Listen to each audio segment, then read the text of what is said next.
Hello friends. Did you know that nearly 80% of those who watch my videos aren't subscribed? If you enjoy the content, I'd truly appreciate it if you hit that subscribe button. It helps a lot. Also, don't forget to leave a like and share your thoughts in the comments. Your interaction not only supports the channel's growth, but also helps these stories reach more people.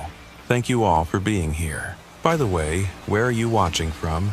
Let me know in the comments.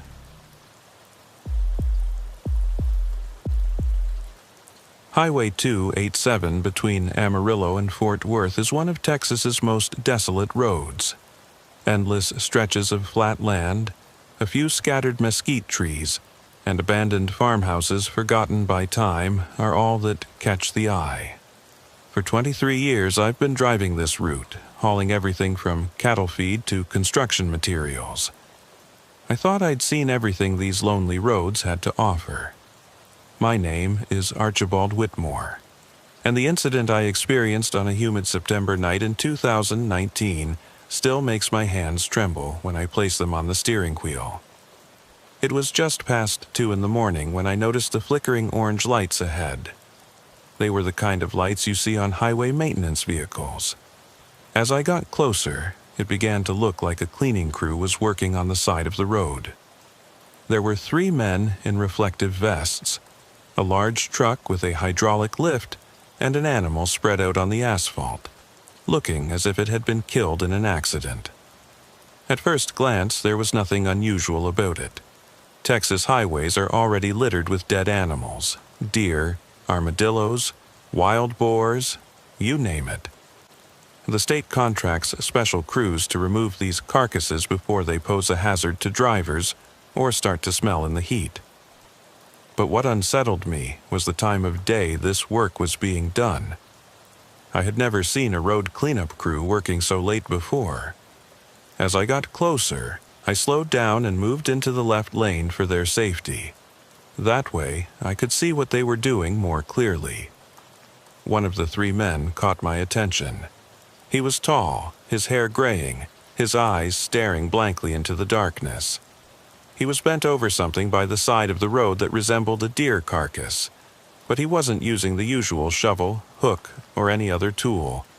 With his bare hands, he was tearing things out of the animal's body. He looked up when my headlights hit him. A name was faintly visible on his jacket: Cornelius Blackwood. He was covered in blood up to his arms, the deep red on his hands glowing with a strange blackness in the light. He smiled at me, but it wasn't a friendly or welcoming smile. It was a smile that penetrated to my bones, one that was hard to describe.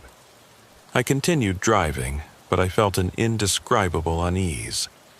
I had seen countless roadside cleanup crews over the years. They all did their work with shovels, hooks, or machines. I had never seen anyone working with bare hands, especially not at 2 in the morning.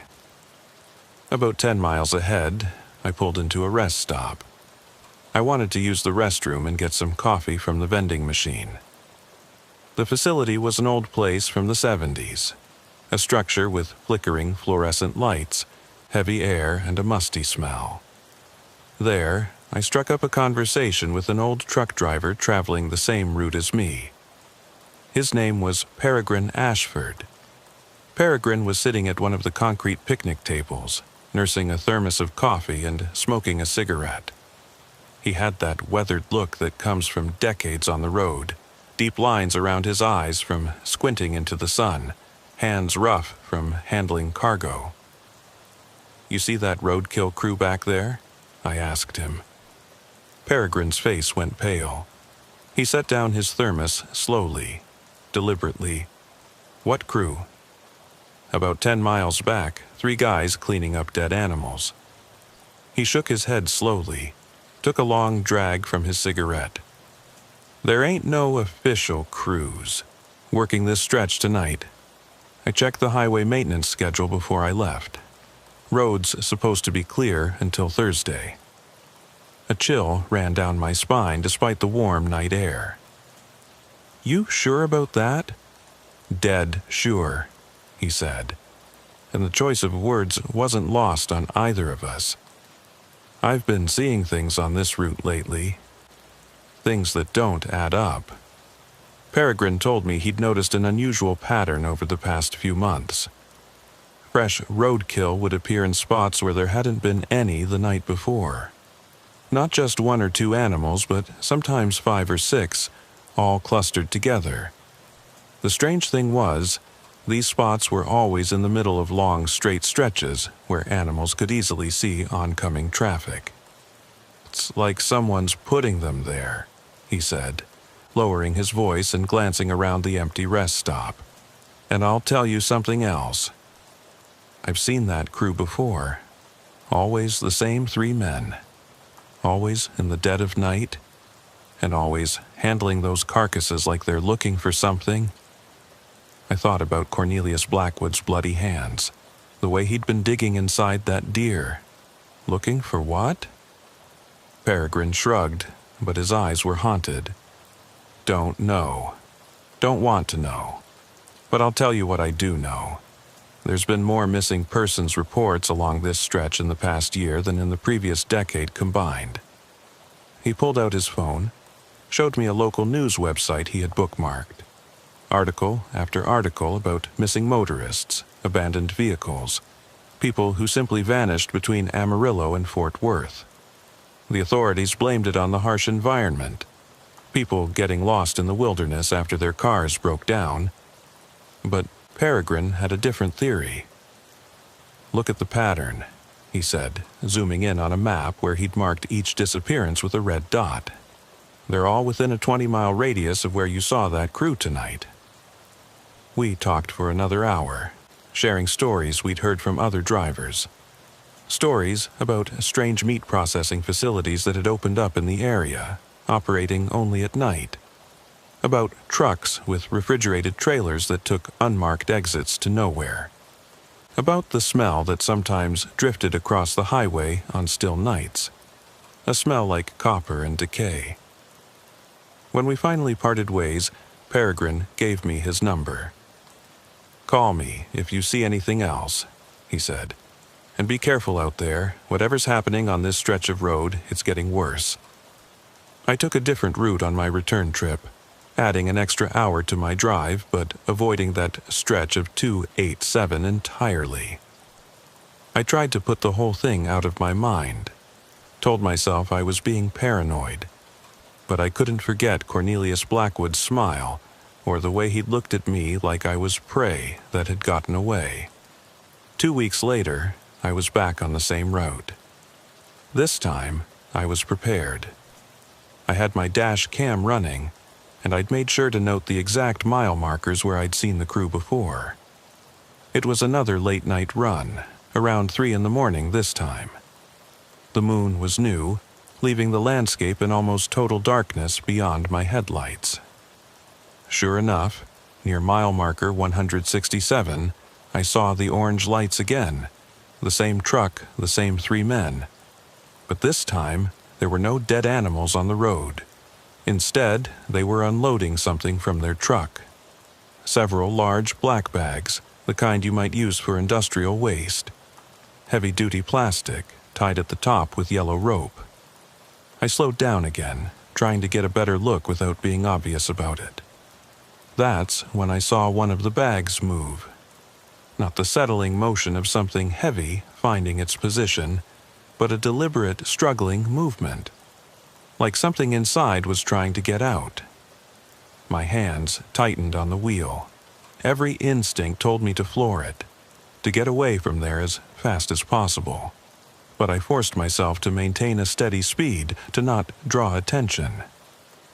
As I passed, Cornelius Blackwood looked up again. This time, he wasn't smiling. He was watching me with an intensity that felt like a physical weight. The other 2 men stopped what they were doing and stared as well. One of them, a younger man with a scraggly beard, took a step toward the road like he was thinking about flagging me down. But Blackwood put a hand on his shoulder, shook his head slightly. They all watched as I drove past, their eyes following my taillights in the darkness. I made it another 5 miles before I pulled over, my hands shaking so badly I could barely hold my phone. I called 911, told them about the suspicious activity at mile marker 167. The dispatcher sounded skeptical but said they'd send a unit to check it out. An hour later, I got a call back. The officers had found nothing. No truck, no crew, no bags. Just a clean stretch of highway with a few old bloodstains on the asphalt. They suggested I might have been tired, seeing things in the dark. But I knew what I'd seen. I had it on my dash cam. Or so I thought. When I checked the footage later, the video file for that exact time period was corrupted. 20 minutes of static right when I'd passed the crew. The files before and after were fine, crystal clear. But those crucial minutes were gone.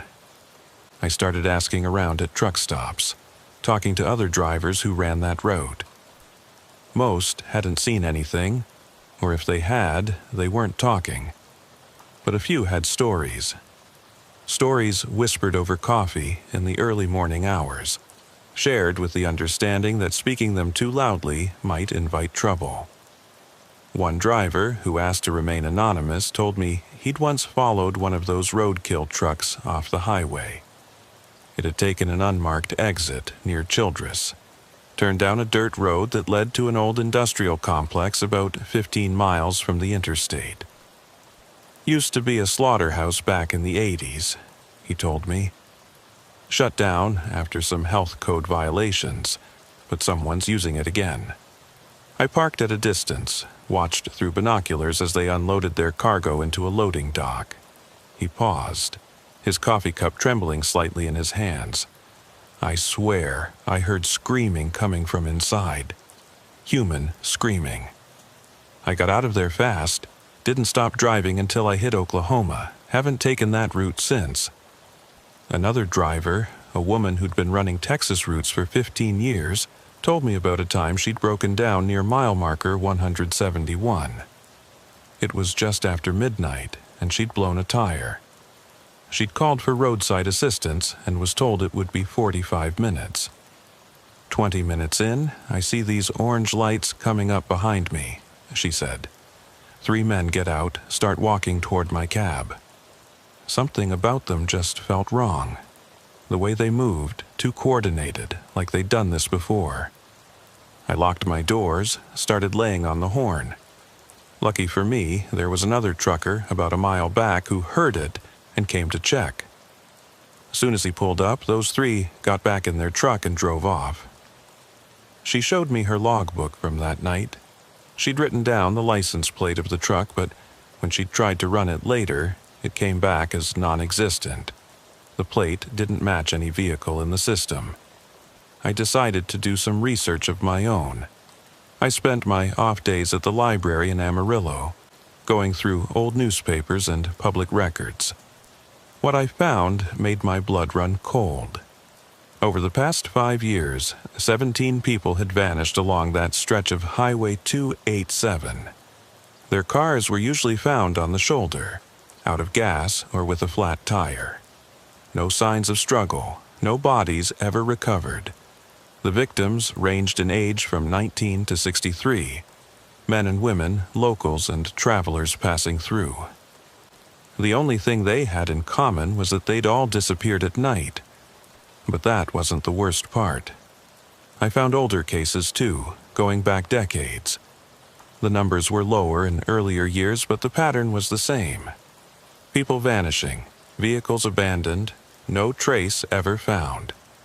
If my calculations were right, over 100 people had disappeared along that stretch of highway since 1985. The timeline matched up with something else I discovered. In 1985, a man named Cornelius Blackwood had been arrested for the first time. He'd been caught with human remains in his truck, claimed he'd found them on the side of the road and was taking them to the authorities. The case fell apart due to lack of evidence, and Blackwood walked free. He was arrested again in 2004, this time for aggravated assault and kidnapping. A woman had escaped from a building in Wheeler County, claimed she'd been held there for weeks along with others. But by the time police arrived, the building was empty, cleaned out. The woman's testimony was deemed unreliable due to the trauma she'd suffered, and once again, the case fell apart. Blackwood served 15 years on the lesser charges, was released in 2019. The same year, I'd first seen him with the roadkill crew. I compiled all this information into a folder and took it to the state police.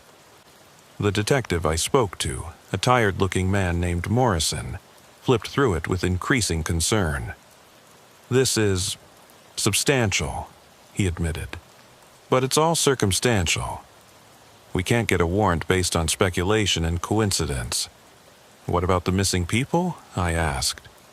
"Missing persons cases are complicated," he said. "Some of these people had reasons to disappear: debts, domestic situations, criminal records, and without bodies, without crime scenes, we have no evidence that anything criminal even happened." He handed the folder back to me, but I could see in his eyes that he believed something was wrong. "Be careful," he said quietly. "And if you see anything concrete, call immediately." I left frustrated, but not surprised. I'd learned that the system wasn't designed to catch predators who were careful, who knew how to work in the gaps, who understood that the highway at night was a lawless place where anything could happen. I started carrying a gun after that, a .38 revolver I kept in my door panel. I also installed better locks on my cab, upgraded my dash cam system, and started keeping detailed logs of everything I saw on my routes. 6 months passed without incident. I began to think maybe the crew had moved on, spooked by the increased attention.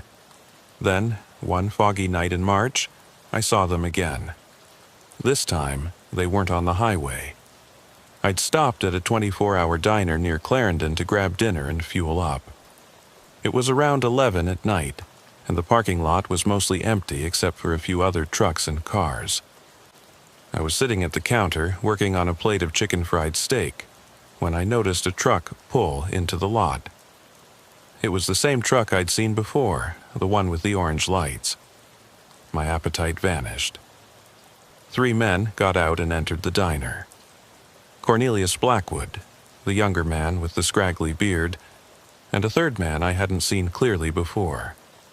He was older, heavy-set, with small eyes that seemed to take in everything at once. They sat in a booth in the corner, ordered coffee. I kept my head down, tried to look like I was focused on my food, but I could feel them watching me. The waitress, a middle-aged woman named Dolores, who I'd chatted with before, seemed nervous serving them. Her hands shook as she poured their coffee. I finished my meal quickly, paid, and headed for the door. As I passed their booth, Cornelius Blackwood spoke.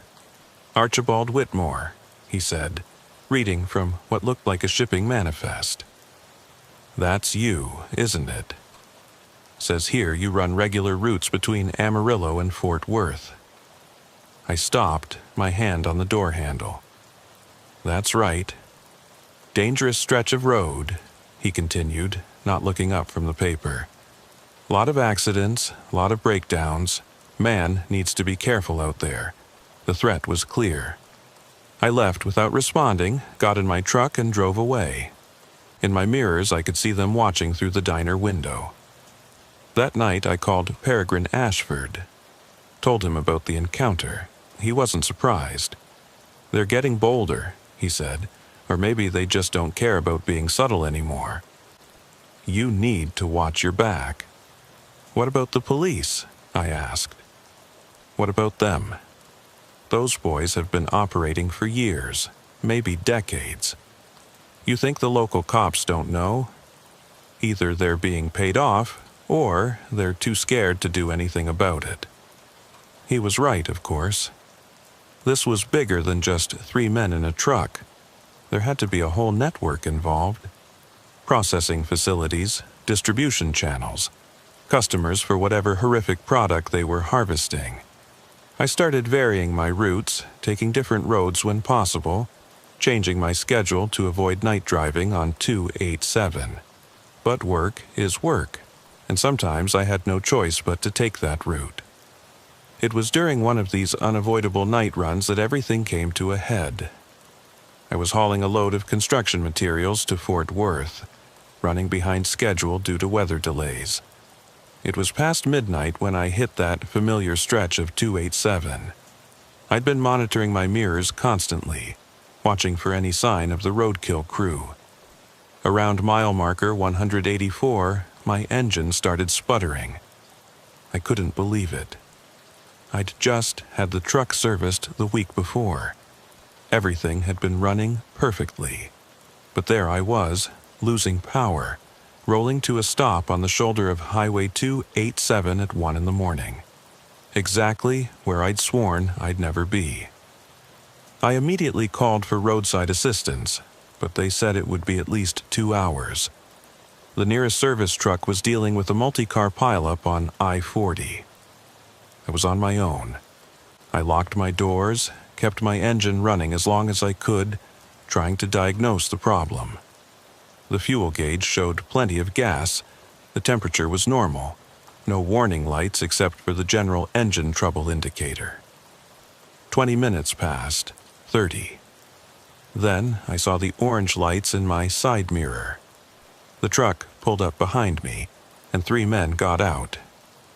Cornelius Blackwood was in the lead, carrying what looked like a tire iron.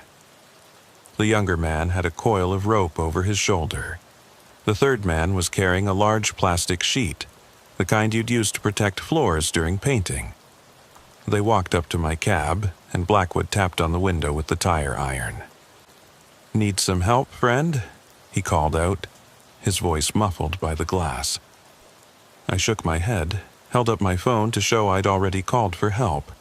He smiled that horrible smile again and tapped harder. "Come on now," he said. "We're here to help." "We're the cleanup crew." The way he said cleanup made my stomach turn. I tried starting my engine again, pumping the gas, turning the key desperately. The younger man had moved around to the passenger side, was trying the door handle.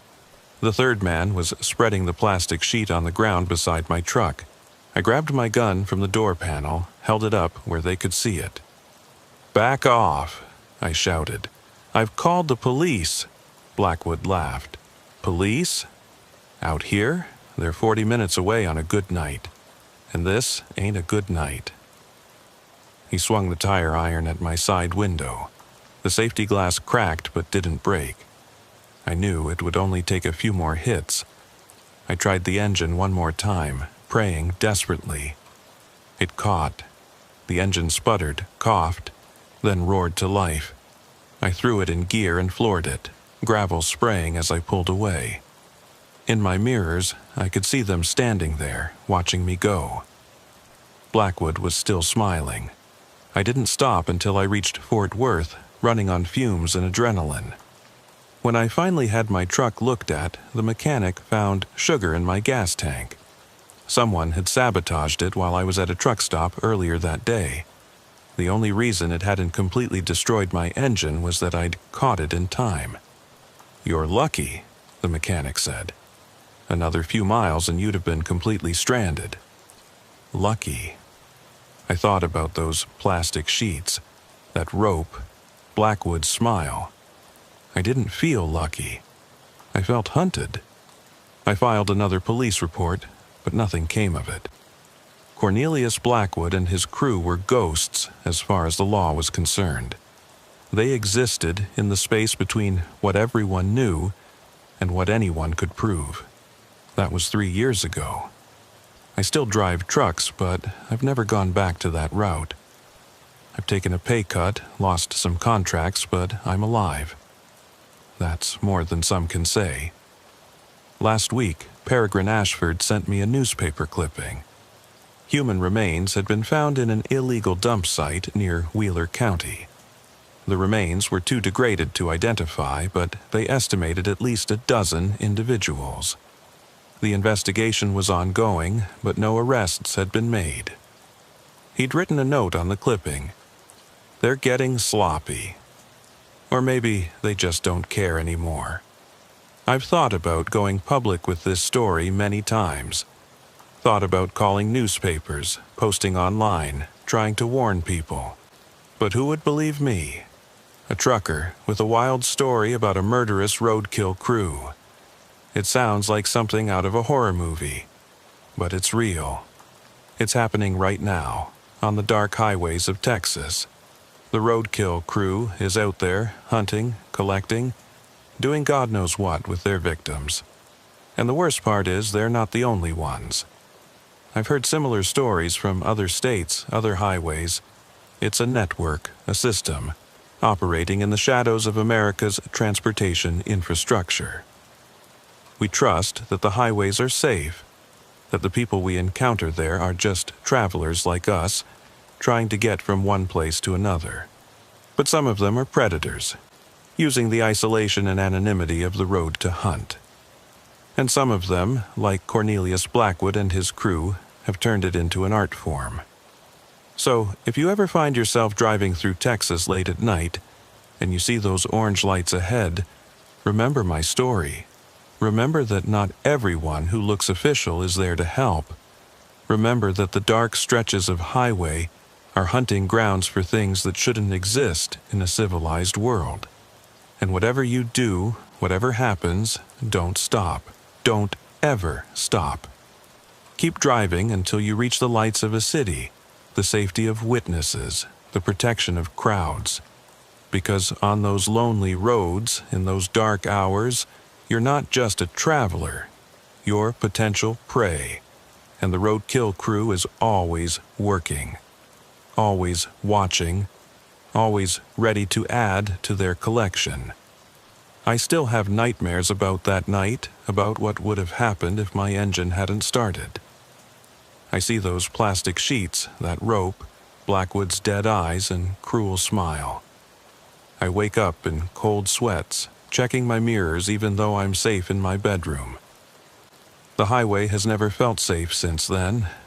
Every breakdown, every flat tire, every mechanical failure feels like a trap. Every crew working on the roadside makes me nervous. Every set of orange lights in my mirrors makes my heart race. But the worst part is knowing they're still out there, still hunting, still collecting, and there's nothing I can do to stop them. The law won't help. The authorities don't care or don't believe, and anyone who gets too close to the truth becomes their next target. Peregrine called me last month. His voice was different, scared in a way I'd never heard before. "They came to my house," he said, "left something on my doorstep." "What?" "A deer heart, fresh, still warm, and a note." "What did it say?" "Stop talking." He's gone dark since then, won't answer his phone, won't respond to messages. I drove by his place once, but his truck was gone, house empty. Maybe he ran, maybe they got him. I don't know which is worse. I'm telling this story now because someone needs to know. Someone needs to remember. If something happens to me, if I disappear like all the others, at least there will be a record.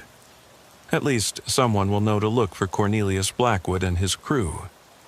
They operate in the spaces between cities, in the dark hours when good people are asleep. They use our trust in uniformed workers, our assumption that official-looking vehicles are there to help. They exploit the isolation of the highway, the vulnerability of stranded motorists, the indifference of overworked police departments. And they're not going to stop. Not until someone stops them. But who's going to do that? Who's going to risk their life to hunt the hunters? Not me. I'm a coward. I ran, and I keep running. Every day I don't drive that stretch of 287 is a day I choose my life over justice for their victims. Every night I don't call the FBI, don't go to the media, don't raise hell until someone listens, is a night I let them continue their work. We're all complicit in our silence. All of us who know but say nothing, who see but keep driving, who survive but don't fight back. The roadkill crew counts on that. They count on our fear, our self-preservation instinct. our reluctance to get involved. They know that most people will choose to forget, to rationalize, to pretend they didn't see what they saw. And so they continue, night after night, mile after mile, victim after victim. The highway is their killing ground, and we're all potential prey.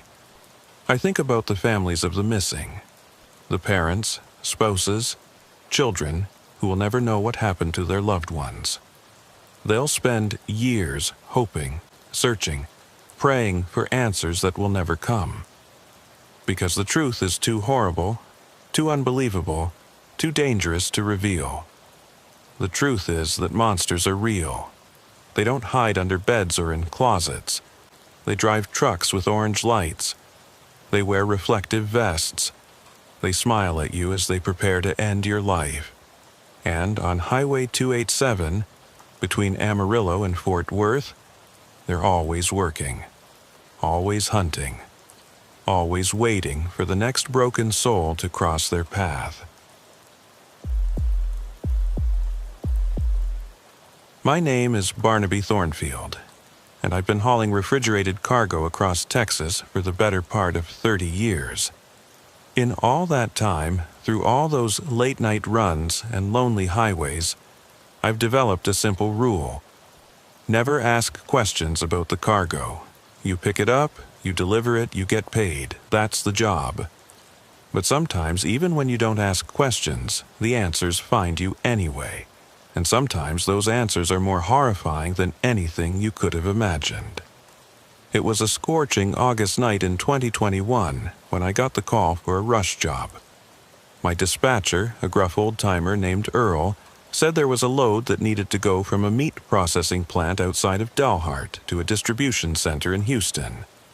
The pay was triple the usual rate, cash bonus on completion, but it had to leave immediately and arrive before dawn. "What's the rush?" I asked, already knowing I'd take the job. Triple rate was too good to pass up. "Don't know, don't care," Earl replied. "Manager specifically requested you. Said you were reliable. Guy named Obadiah Grimsby. You interested or not?" I was interested. My daughter had just started college, and the extra money would help with her tuition. I should have wondered why they specifically requested me, why they were paying so much, why it had to be done in the dead of night. But money has a way of silencing those little warning voices in your head. The plant was called Grimsby Premium Meats, located about 20 miles outside of Dalhart on a stretch of farm road that hadn't seen maintenance since the Carter administration. The GPS struggled to find it, kept trying to redirect me back to the highway. When I finally arrived at the facility around 11 p.m., I understood why. The place looked abandoned. Half the windows were boarded up, weeds growing through cracks in the parking lot, rust eating away at the metal siding. The only signs of life were a few security lights and a newer-looking loading dock that seemed out of place against the decay. If it weren't for the fresh tire tracks in the dirt and the hum of refrigeration units, I would have thought I was in the wrong place. A man emerged from a side door as I backed up to the loading dock. Obadiah Grimsby was not what I expected. Tall, gaunt, wearing an expensive suit that seemed utterly out of place in a meat-packing plant. His face was angular, almost skeletal, with deep-set eyes that never seemed to blink. When he shook my hand, his grip was cold despite the August heat. "Mr. Thornfield," he said, his voice carrying a slight accent I couldn't place. "Thank you for accommodating us on such short notice. We have a very particular shipment that needs to reach Houston before the morning shift arrives." "No problem," I said, trying to ignore how his presence made my skin crawl. "Just point me to the paperwork and we'll get loaded up." "Ah, yes, the paperwork." He produced a clipboard with shipping manifests, all properly filled, out. Everything looked legitimate. USDA stamps, health certificates, weight declarations. The cargo was listed as premium processed beef products, specialty cuts. As I reviewed the documents, workers began loading my trailer. They moved with an odd efficiency, never speaking, never making eye contact. They were all wearing full hazmat-style suits despite the heat, complete with face shields that obscured their features. I'd seen plenty of safety gear in meat plants before, but nothing this extreme for already processed product. "Quite the setup you have here," I commented, watching them load sealed white containers into my refrigerated trailer. "We take contamination very seriously," Grimsby replied. "Our clients pay premium prices for guaranteed quality. No room for error." One of the workers stumbled while carrying a container, nearly dropping it. Grimsby's entire demeanor changed instantly. He barked something in a language I didn't recognize, and the worker froze. For a moment, I could have sworn I saw genuine terror in the man's body language, visible even through the hazmat suit. "Careful with the merchandise," Grimsby said, his calm returning as quickly as it had vanished. "It's quite valuable." The loading continued for another hour. I counted 48 containers in total, each one sealed with numbered locks and stamped with handling instructions. "Keep frozen. Do not open. Authorized personnel only." When they finished, Grimsby handed me an envelope. Inside was $5,000 cash. "A bonus for your discretion," he said. "This shipment is quite important to our clients. We trust you'll deliver it without any complications." "I'm not in the habit of opening cargo," I assured him. "Good. Oh, and Mr. Thornfield? You'll be joined by one of our drivers. Company policy for high-value shipments. He'll follow in his own vehicle, make sure everything arrives safely." A younger man appeared from the shadows. Where Grimsby was gaunt, this one, introduced as Algernon Fairfax, was muscular and compact, with the build of someone who knew violence intimately. He had pale blue eyes that seemed to look through rather than at you, and a smile that never reached them. "Just a precaution," Fairfax said, his voice flat and emotionless. "I'll be right behind you the whole way." I didn't like it, but 5,000 cash was 5,000 cash. I secured the trailer, did my final checks, and pulled out of the facility with Fairfax's black SUV following close behind. The first hour was uneventful. I settled into the familiar rhythm of night driving, the highway stretching endlessly ahead, the hum of the refrigeration unit providing white noise. But something felt off. Maybe it was the way Fairfax maintained exact following distance, never falling back or getting closer. Maybe it was the weight of the cargo. It felt wrong somehow, the trailer handling differently than it should for processed meat. It was around 1 a.m. when I noticed the smell. At first, it was subtle, barely noticeable over the diesel fumes and the usual odors of the road. But it grew stronger with each mile. A sweet, cloying scent that reminded me of flowers at a funeral home, mixed with something metallic. It was coming from the trailer. I checked my temperature gauges. The refrigeration unit was working perfectly, maintaining a steady 32 degrees. But the smell kept getting stronger. By the time I reached the outskirts of Amarillo, it was making me nauseous. I needed to stop to check what was happening, but every time I started to slow down, Fairfax would flash his high beams. The message was clear: keep driving. But near Canyon, Texas, fate intervened. A massive accident had shut down the highway completely. Police, fire trucks, ambulances everywhere. Traffic was being diverted through local roads, adding at least an hour to the journey. I pulled onto the shoulder to wait it out, hoping the accident would clear quickly. Fairfax pulled up behind me, got out of his SUV and walked to my cab. His hand was inside his jacket, and I knew without seeing that it was resting on a weapon. "Why are we stopped?" he asked. "Accident," Roads blocked. Nothing I can do about it. He studied the scene ahead, calculating. How long? Could be hours. Maybe we should call Grimsby, let him know we'll be late. No. The word was sharp, final. We don't stop. We don't call. We find another route. The detour will add, I don't care, move, now. There was something in his voice that made argument impossible. I put the truck in gear and followed the detour signs onto a narrow farm road that would eventually reconnect with the highway past the accident. The road was dark, empty, winding through cotton fields and past abandoned farmhouses. The smell from the trailer was getting worse, and now I could hear something too. A dripping sound, barely audible over the engine noise. Then I saw it in my side mirror. Liquid was breaking from the trailer. In the red glow of my taillights it looked black, but I knew what color it really was. Blood. My refrigerated trailer was leaking blood. I had to stop. Whatever was in those containers, it wasn't processed beef. Every instinct screamed at me to pull over, to refuse to go another mile, to call the police, but Fairfax was right behind me, and the weight of his presence, the implied threat, kept my foot on the accelerator. We drove for another hour on back roads, the GPS constantly recalculating, trying to get us back to the main highway. The leak was getting worse.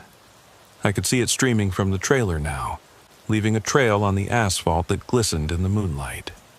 Finally, we reached a section of Highway 287 that would take us south toward Houston. But as I turned onto the on-ramp, something in the trailer shifted. There was a loud bang, like one of the containers had broken loose, and suddenly the leak became a pour. I had no choice. I pulled into an abandoned rest stop, ignoring Fairfax's flashing lights and angry horn. The moment I stopped, he was at my door, gun drawn. I told you not to stop. The trailer's compromised, I said, surprised by how calm my voice sounded. Whatever's in there is leaking out. If we get pulled over like this, we're both going to prison. He looked at the steady stream of blood pooling beneath the trailer, his jaw clenched. Then he pulled out his phone, dialed a number. We have a problem, he said to whoever answered. Container breach, significant leakage. He listened for a moment. Understood. He hung up, then looked at me. Open it. What? Open the trailer. We need to reseal the damaged container. I don't have the keys to those locks. He produced a set of keys from his pocket. I do. Open it. Every part of me wanted to refuse, to run, to drive away and leave him standing there. But there was nowhere to run. He had a gun, and we both knew he'd use it. I walked to the back of the trailer, unlocked the heavy doors, and swung them open. The smell hit me like a physical force. Death.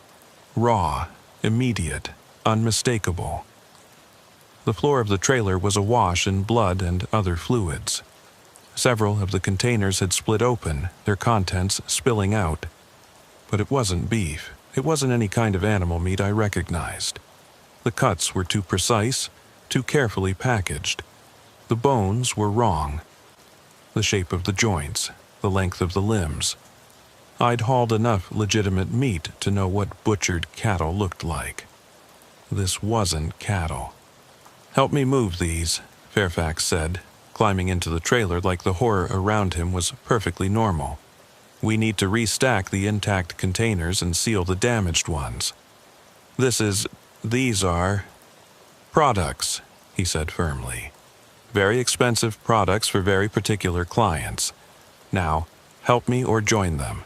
The threat was clear.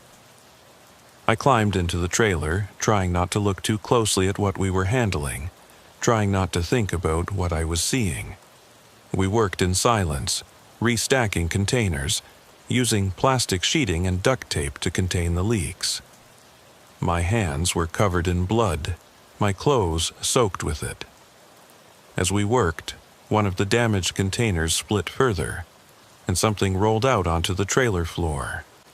I found myself staring at it, unable to look away, unable to process what I was seeing. It was wearing a ring. A wedding ring. "Don't think about it," Fairfax said, kicking the object back into a container. "Just do the job." But I couldn't stop thinking about it. About the careful packaging, the professional cuts, the refrigerated preservation. This wasn't some crime of passion or accidental death. This was an operation. Industrial scale, professional, organized. We finished sealing what we could, but the trailer was still a horror show. Blood everywhere. The smell overwhelming. There was no way we could continue to Houston like this. Even Fairfax seemed to realize it. He made another call. "We need cleanup. Rest stop off 287, mile marker 196. He listened. "1 hour? Understood."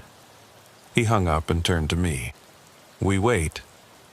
They'll send a clean truck, transfer the intact cargo." "And then what?" I asked, though I already knew the answer.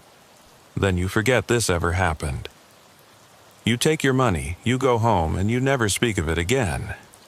"People will look for them," I said, gesturing at the trailer. "Families, police—" "No," he interrupted. "They won't. The products we handle are carefully selected. No families, no friends, no one who'll miss them. Homeless, addicts, illegals, runaways, people who've already disappeared from society. We just complete the process." The casual way he said it, like he was discussing inventory management, made it worse somehow. This wasn't madness or passion. It was business. "Why?" I managed to ask. Who buys this?" Fairfax actually smiled then, a genuine expression that was somehow worse than his usual. Blank stare. "You'd be surprised. Rich people with particular tastes. Medical researchers who need materials without paperwork. Foreign buyers with cultural preferences. It's a bigger market than you'd think." A van arrived within the hour, unmarked, carrying 3 men in those same hazmat suits I'd seen at the plant. They worked with practiced efficiency, transferring the intact containers to a clean, refrigerated truck. They had industrial cleaners, pressure washers, chemicals that dissolved organic matter. Within 90 minutes, my trailer looked like it had never been used. Grimsby arrived as they were finishing. He surveyed the scene with those unblinking eyes, then approached me. "Mr. Thornfield, you've seen things tonight that weren't meant to be seen. This puts us in a difficult position." I tensed, expecting to feel Fairfax's gun at the back of my head, but Grimsby continued. "However, you've proven yourself reliable. Discreet. These are valuable qualities in our business." He pulled out another envelope, thicker than the first. $20,000 for your troubles and your continued silence. "I don't want your money." "Yes, you do," he said calmly, "because taking it makes you complicit. It makes you part of this, and that means we have no reason to view you as a threat. Refuse it, and you become a liability. I think you're smart enough to understand what happens to liabilities." He was right. I was trapped. Take the money and become part of their horror, or refuse and become their next victim. With shaking hands, I took the envelope.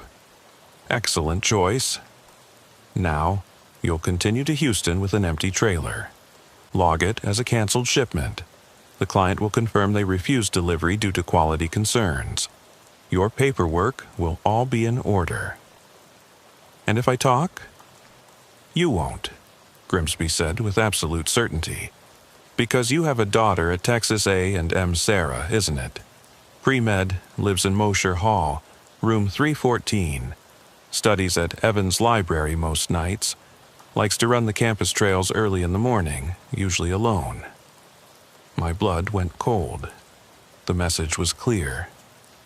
"We know everything about you, Mr. Thornfield. Your roots, your schedules, your family. So you'll keep our secret because the alternative is unpleasant. They left me there at the rest stop, sitting in my cab, staring at the envelope full of blood money. I drove to Houston with an empty trailer, filed my paperwork showing a refused delivery, and went home. But I couldn't forget. Couldn't sleep. Every time I closed my eyes, I saw those containers, those careful cuts, that wedding ring. I knew that somewhere, Grimsby and his operation continued. More victims, more shipments, more trucks carrying horror through the Texas night. I tried to research, to find out more about Grimsby Premium Meats, but the company didn't exist, at least not officially. The plant outside Dalhart was registered to a shell company based overseas. The property taxes were paid through a law firm that claimed attorney-client privilege. Every trail led to dead ends.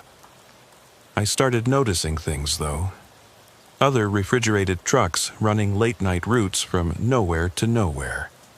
Drivers who wouldn't talk about their cargo. Rest stops that were too clean, like someone had pressure-washed away evidence. Missing person reports that never made the news. People vanishing without anyone seeming to care. The network was bigger than just Grimsby. It had to be. Processors, transporters, distributors, clients. A whole shadow economy built on the worst kind of commerce. And now I was part of it, whether I wanted to be or not. I kept driving, but never took another job from Earl. He called a few times, said there were more special deliveries available, same rates, same discretion required. I always refused. Eventually, he stopped calling. 6 months later, I saw a news story about human remains found in an abandoned warehouse in Houston. The police called it an isolated incident, the work of a single deranged individual. But I recognized the location. It was 3 blocks from where I was supposed to deliver that shipment. I thought about going to the FBI, telling them everything. But then I'd remember Grimsby's words about my daughter, about knowing everything. And I'd see unmarked vans in my neighborhood, catch glimpses of Fairfax at truck stops, always watching, always reminding me of my place in their world. So I stayed quiet. I kept driving. I tried to pretend that night never happened. But the truth haunts me. Every refrigerated truck I pass might be carrying horror. Every meat processing plant might be hiding something unspeakable. Every missing person might be ending up in those containers. A year passed, then 2. I convinced myself that maybe the operation had been shut down, that Grimsby and his people had moved on or been caught. I started to sleep better, the nightmares fading from nightly to weekly to occasional. Then, last month, I got a call from a number I didn't recognize. The voice was familiar. Algernon Fairfax. "Mr. Thornfield, we have another job for you." "I'm not interested." "You don't have a choice. Tomorrow night, same plant, same arrangement. Don't make us come find you." I hung up, but I knew it wasn't over. They owned me now, had owned me since the moment I took their money. I was part of their machine, another cog in their horrific operation. I didn't go to the plant the next night. Instead, I drove to my daughter's college, parked outside her dorm, and waited. I don't know what I was expecting. Maybe to see Fairfax or Grimsby, to confront them, to make some kind of stand. But nothing happened. Students came and went, laughing, living their lives, oblivious to the darkness that existed just beyond their safe little bubble. My phone rang. Grimsby this time. "You're not at the plant, Mr. Thornfield." "I'm done." "Find another driver." "I'm afraid it doesn't work that way. You see, we've been very patient with you, very understanding, but patience has limits. If you touch my daughter, we won't need to," he interrupted, "because you're going to do exactly what we tell you. You're going to drive our shipments, you're going to keep our secrets, and you're going to do it with a smile." or we'll make sure the authorities find evidence linking you to our operations. Your truck's GPS history, your fingerprints on the containers, the money in your bank account. You'll go to prison for life, Mr. Thornfield, and your daughter will grow up knowing her father was a monster." He was right again. They had me completely trapped. Every choice led to horror, either for me or for the people I loved. "One more thing," Grimsby added. "We know you've been asking questions, doing research. That needs to stop, immediately. Consider this your only warning.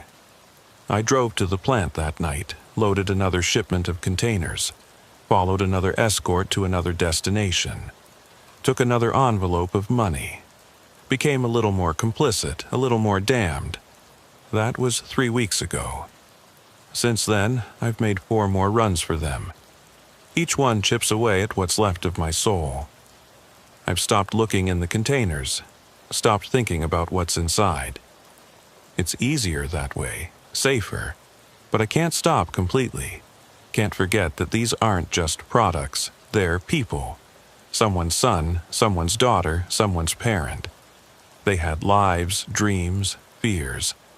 And now they're reduced to inventory, shipped in refrigerated trucks through the Texas night to satisfy appetites that shouldn't exist. I've started keeping a journal, documenting everything I can remember, dates, locations, names. Maybe someday, when I'm beyond their reach, when my daughter is safe, someone will find it and expose the truth. Or maybe I'm just trying to confess, to leave some record that I knew what I was doing was wrong, even if I was too weak to stop it. The other drivers know something's different about me now. They see it in my eyes, the weight I carry. Some avoid me, sensing the darkness that surrounds me. Others, I suspect, carry similar burdens. We're a brotherhood of the damned, hauling nightmares across the highways, keeping secrets that would shatter society's comfortable illusions. I still see Fairfax sometimes at truck stops or rest areas. He never approaches, just watches, making sure I remember my place, and I do. I'm a prisoner in my own life, chained to their operation by fear and complicity. Last week, I recognized one of the missing persons on a milk carton at a diner. A young woman from Oklahoma, disappeared 2 months ago. I'd hauled a shipment from that area around the same time. Was she in one of those containers? Did I transport someone's daughter to her final destination? I'll never know for certain. That's part of the torture. The not knowing, the wondering, the imagining. Every shipment might be someone who could have been saved if I'd just been brave enough to speak up. But I'm not brave. I'm a coward who values his own life and his daughter's safety over justice for the dead. I tell myself that even if I went to the authorities, Grimsby's network would continue. They'd replace me with another driver, kill me and my family as an example, and nothing would change. The machine would keep running, grinding up the forgotten and unwanted, feeding appetites in the shadows. Maybe that's just rationalization. Maybe I'm just trying to justify my cowardice. But what would you do? If it was your family they threatened, your life they controlled, would you be any different? I don't sleep much anymore. When I do, I dream of highways slick with blood, of refrigerated trucks stretching to the horizon, of Grimsby's cold eyes and Fairfax's empty smile. I dream of the wedding ring, spinning on the trailer floor, catching the light one last time before disappearing into a container.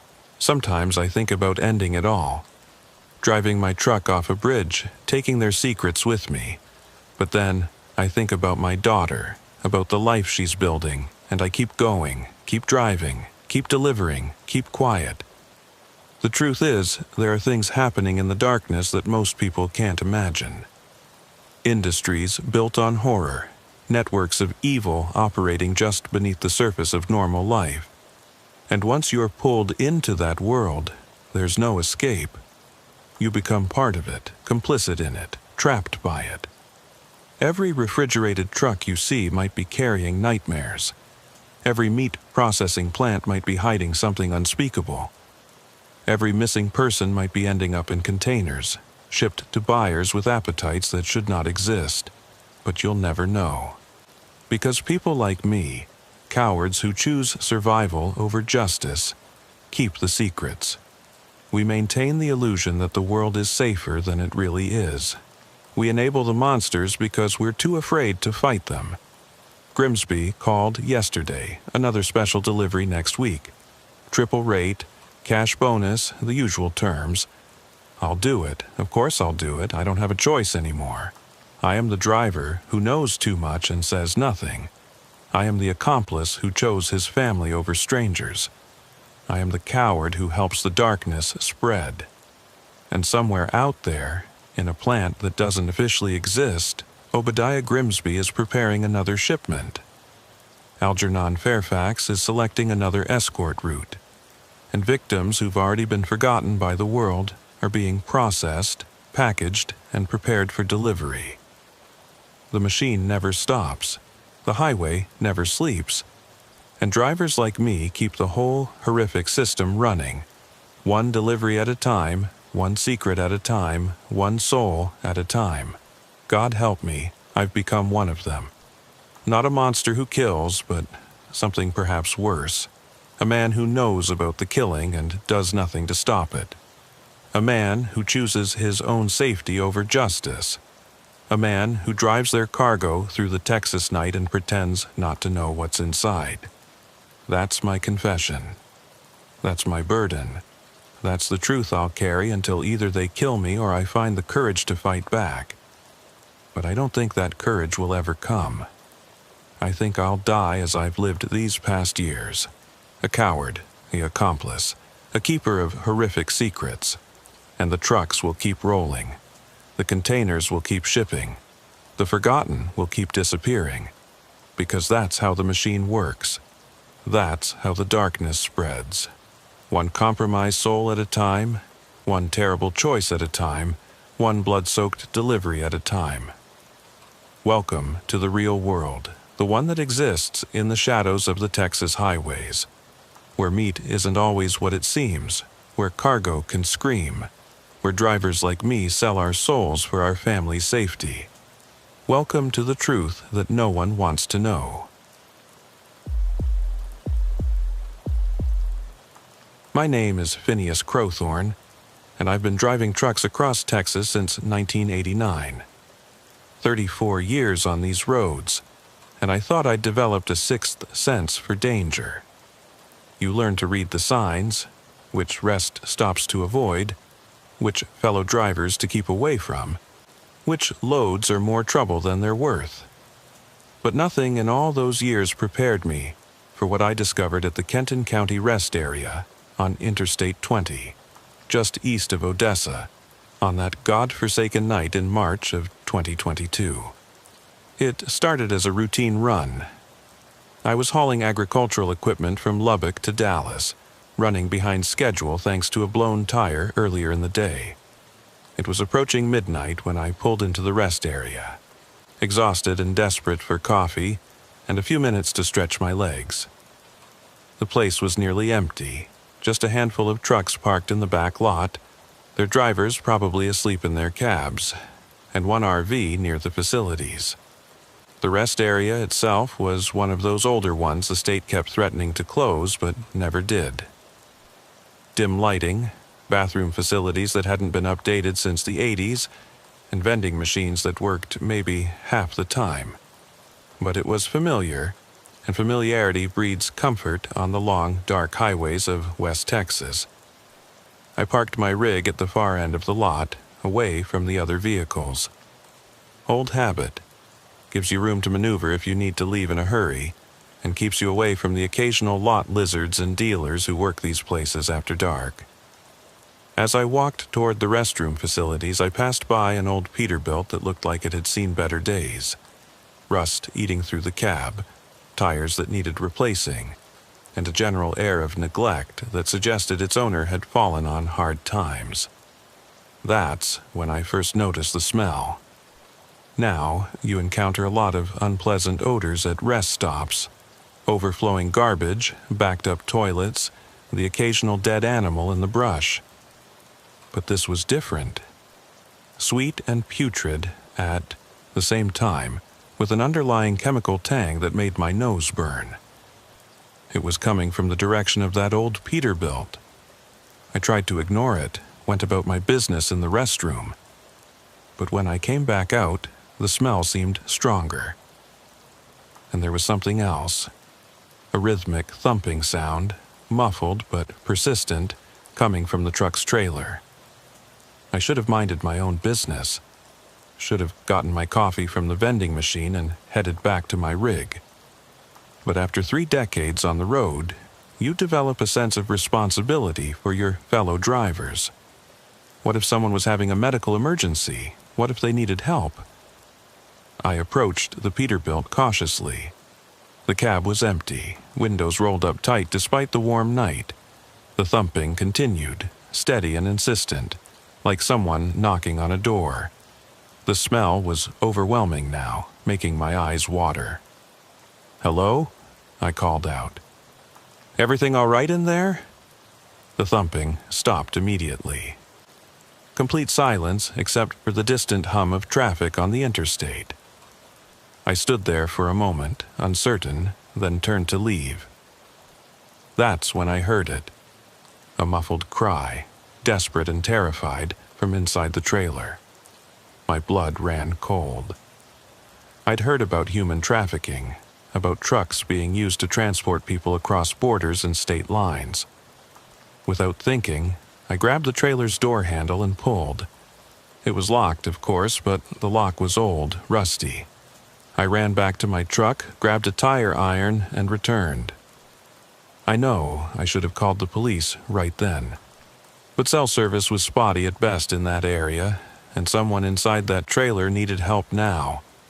I wedged the tire iron into the lock mechanism and pulled with all my strength. The lock snapped with a sound like a gunshot. The door swung open, and the smell hit me like a physical blow. I staggered back, gagging, my eyes streaming. When my vision cleared, I found myself staring into a nightmare. The trailer had been converted into some kind of living space, if you could call it living. Mattresses, stained with substances I didn't want to identify, lined the walls. Chains and restraints were bolted to the floor. And in the corner, huddled together, were 3 people, 2 women and a teenage boy. They were filthy, emaciated, their eyes wide with terror and something else. Hope, maybe, or disbelief that someone had actually found them. "Please," one of the women whispered, her voice hoarse. "Please help us. He'll be back soon." I didn't need to ask who he was. I helped them out of the trailer, my mind racing. They could barely walk, had to support each other. The boy couldn't have been more than 15, and he hadn't said a word, just stared with hollow eyes that had seen too much. "How long?" I asked, though I wasn't sure I wanted to know the answer. "Weeks," the older woman said. "Maybe months. I don't know anymore. He takes us out sometimes to work, then brings us back here." I knew what she meant by work. Truck stop prostitution, forced and brutal. I'd seen the victims before, hollow-eyed women and boys standing in the shadows, but I'd never connected them to something this organized, this evil. "We need to get you out of here," I said, looking around the empty rest area. "Can you make it to my truck?" They nodded, and we started moving. We'd made it halfway across the parking lot when headlights swept across us. A man was walking toward us from the restroom facilities, and even in the dim light, I could see his face change when he realized what was happening. He was tall, thin, with the kind of forgettable features that would blend into any crowd. But his eyes were dead, flat, like a shark's. "Well, well," he said, his voice conversational, almost friendly. "What do we have here? Good Samaritan, are we?" "Stay back," I warned, putting myself between him and the victims. I've already called the police." He laughed, a sound devoid of any warmth. "No, you haven't. Cell towers don't work out here. I made sure of that when I picked this spot." He pulled something from his pocket, a knife, long and serrated. "You know what your problem is, friend. You couldn't mind your own business. That's when another man emerged from behind the RV. Shorter, stockier, with arms like tree trunks, and a face that had seen its share of violence. He was carrying a length of pipe. "Mordecai," the tall one said, never taking his eyes off me, "we have a problem." Mordecai Pembroke, I'd learn later, though at the moment all I cared about was the weapon in his hands and the eagerness in his expression. He looked like someone who enjoyed hurting people, who'd been waiting for an excuse. "I can see that," Mordecai replied, slapping the pipe against his palm. "Want me to handle it?" "In a moment." The tall one focused on me. "You have two choices, friend. Walk away now, forget what you've seen, and live. Or play hero and join our inventory. Though I should warn, you, middle-aged truckers, aren't exactly in high demand. We'd probably just dump you in the desert." Behind me, I could feel the victims trembling. The boy finally made a sound, a whimper of pure terror. These people had been through hell, and they were about to be dragged back into it. Unless I did something. "Third option," I said, trying to keep my voice steady. "You walk away. Take your friend and disappear, because I've got a dash cam in my truck that's been recording everything, uploading to the cloud. Even if you kill me, you're already finished." It was a lie, of course. My dash cam was broken, had been for months. But they didn't know that. The tall one's eyes narrowed. "You're lying. Want to bet your freedom on that?" I asked. "Every truck stop from here to California will have your faces within hours. Every cop, every driver, everyone will be looking for you." For a moment, nobody moved. Then I heard it. The beautiful sound of a Jake brake in the distance. Another truck pulling into the rest area. Then another. A small convoy, probably traveling together for safety. The parking lot was about to get crowded. The tall one heard it too, his jaw clenched, calculating odds, weighing options. "This isn't over," he said finally. "Mordecai, get the van." Mordecai looked disappointed but obeyed. As they retreated, the tall one turned back to me. "You've made a serious mistake, Phineas Crowthorne." "Oh yes, I know who you are. I can read your truck's registration from here. Crowthorne Hauling, based out of Midland. You have a nice little house on Carpenter Street. Live alone since your wife passed, don't you?" My blood went cold. He'd done his research in seconds.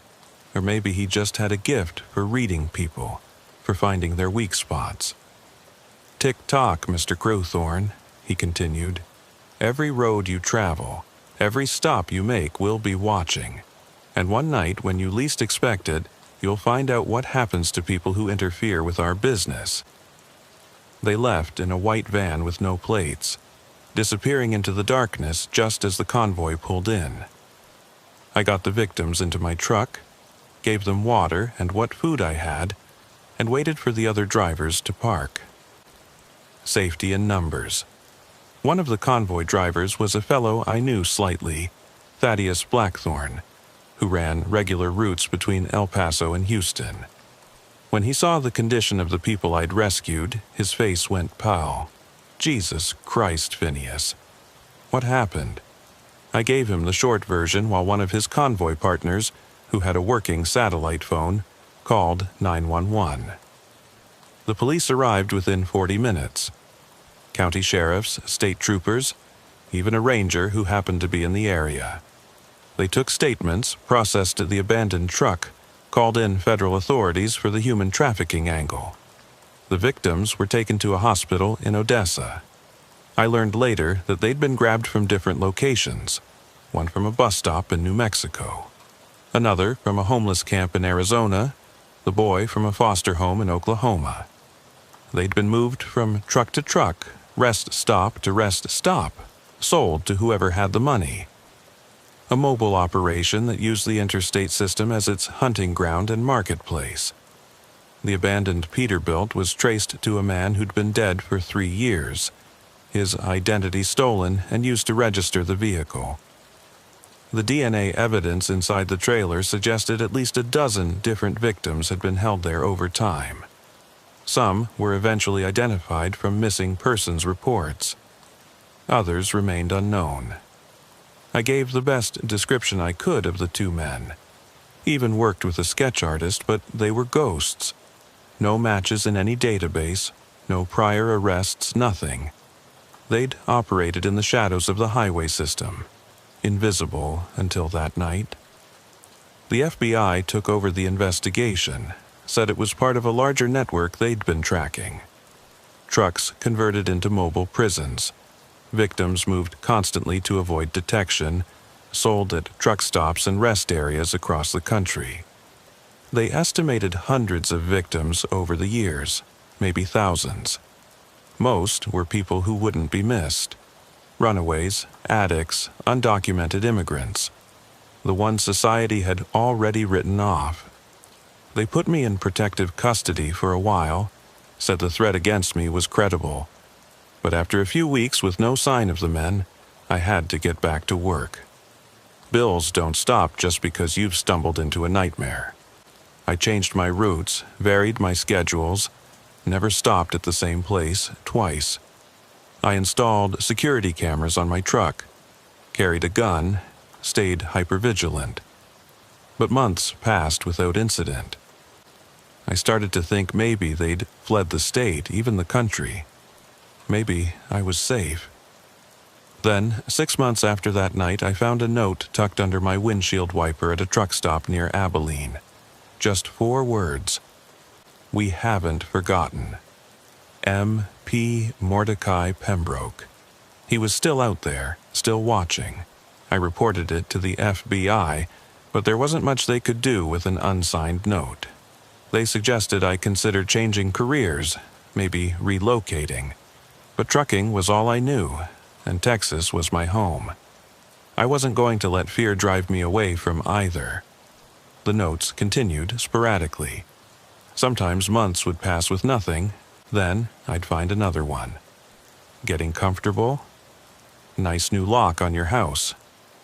Saw you at the Walmart yesterday. Each one was a reminder that I was being watched, that they knew where I was, where I lived, where I shopped. It was psychological torture, designed to break me down, make me paranoid.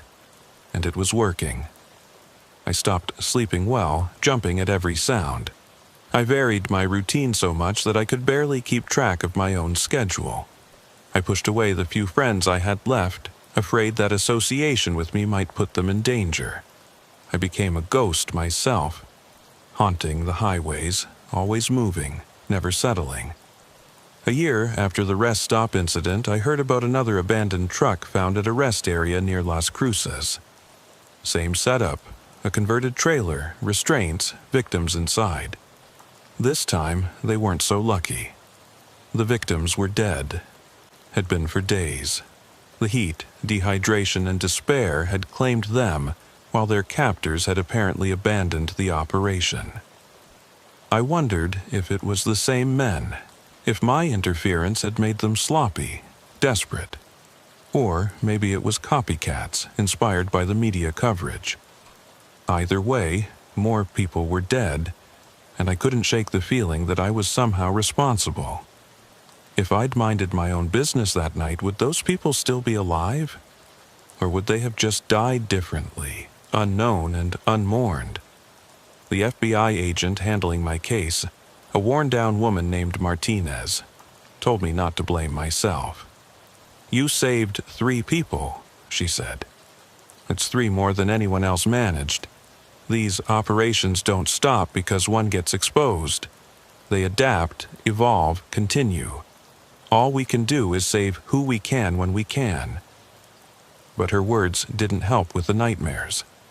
Every time I closed my eyes, I saw that trailer, smelled that stench, heard the whimpers of the boy who'd been through hell, and sometimes, in the darkest dreams, I saw the faces of the ones I couldn't save. The ones who died in other trailers, on other nights, while I drove past, oblivious. 2 years passed. The notes became less frequent, then stopped altogether. The FBI said the trail had gone cold, that the men I'd encountered had either left the country or found new identities.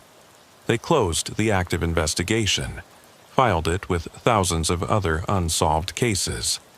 Life, such as it was, went on. I tried to return to normal, or at least my version of it. I kept driving, kept hauling, kept my head down.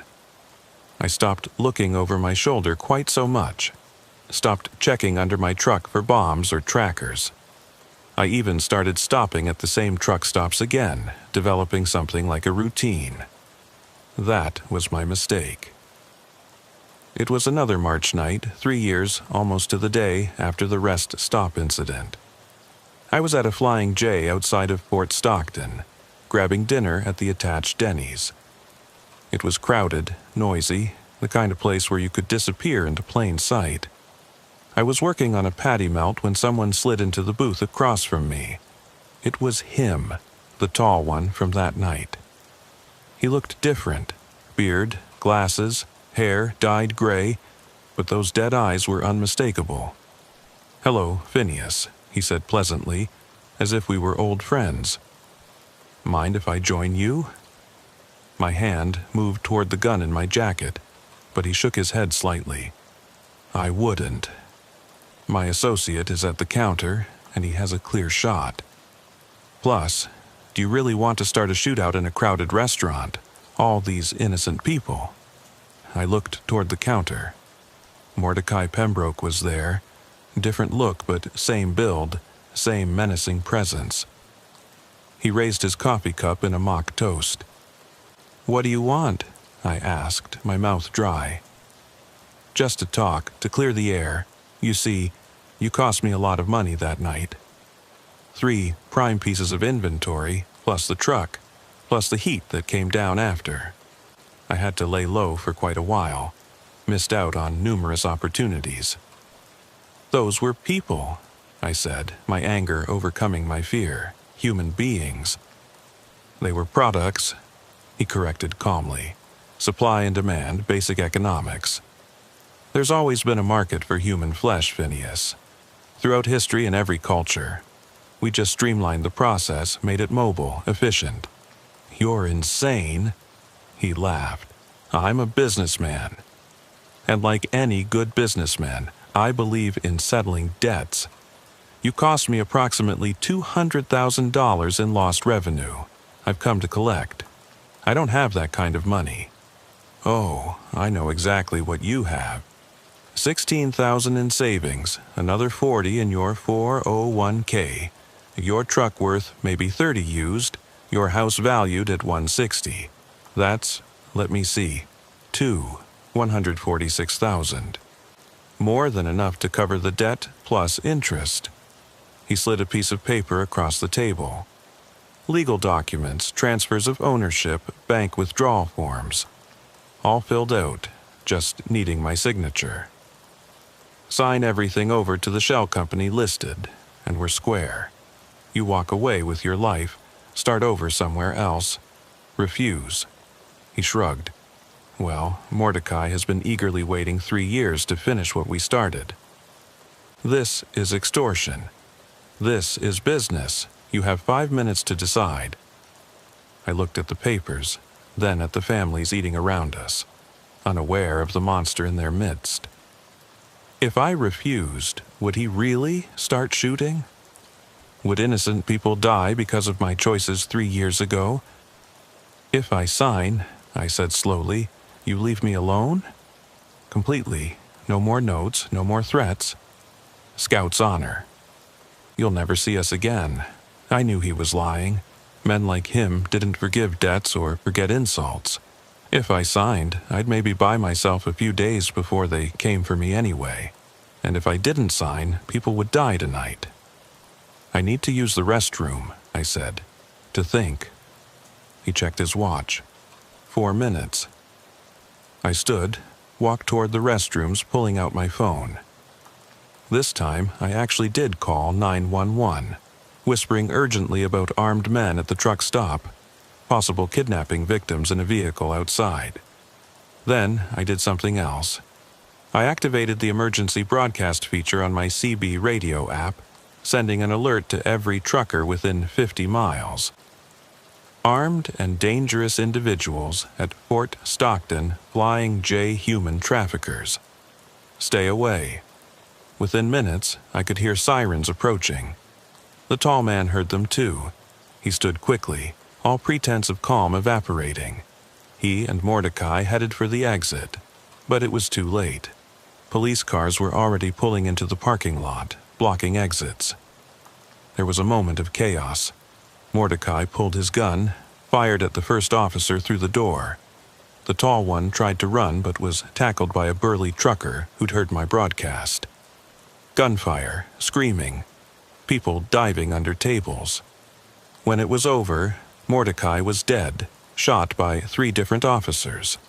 The tall one was in custody, wounded but alive. And in their van, police found 2 more victims, recent grabs who'd been destined for the same fate as the others. The tall one's name, I learned during the trial, was Silas Crenshaw, though he'd used dozens of aliases over the years. He'd been trafficking humans for 2 decades, moving from state to state, always one step ahead of the law. The network he was part of included corrupt cops, border patrol agents, even some judges. The trial exposed a web of evil that shocked even seasoned investigators. He was convicted on multiple counts of human trafficking, kidnapping, and murder.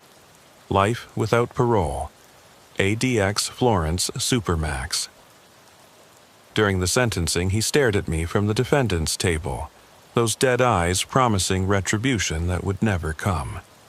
I testified in 7 different trials after that, helping to convict other members of the network.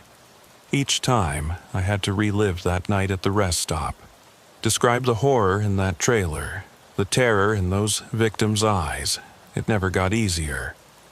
The 3 people I saved that night testified too. They'd rebuilt their lives as much as anyone could after such trauma. The older woman had reconnected with her family. The younger one was in therapy and working toward a degree.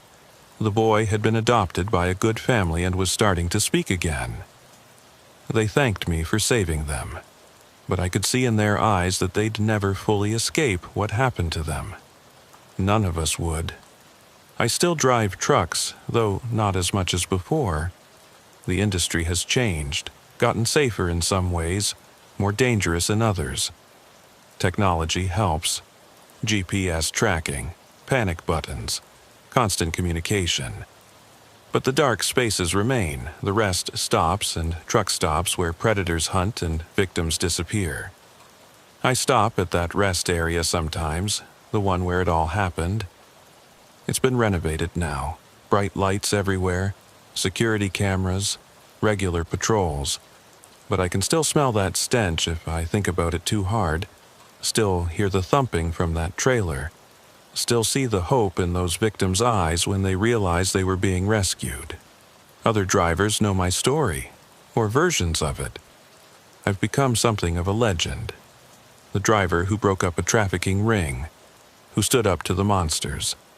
They buy me coffee, ask for details, treat me like a hero.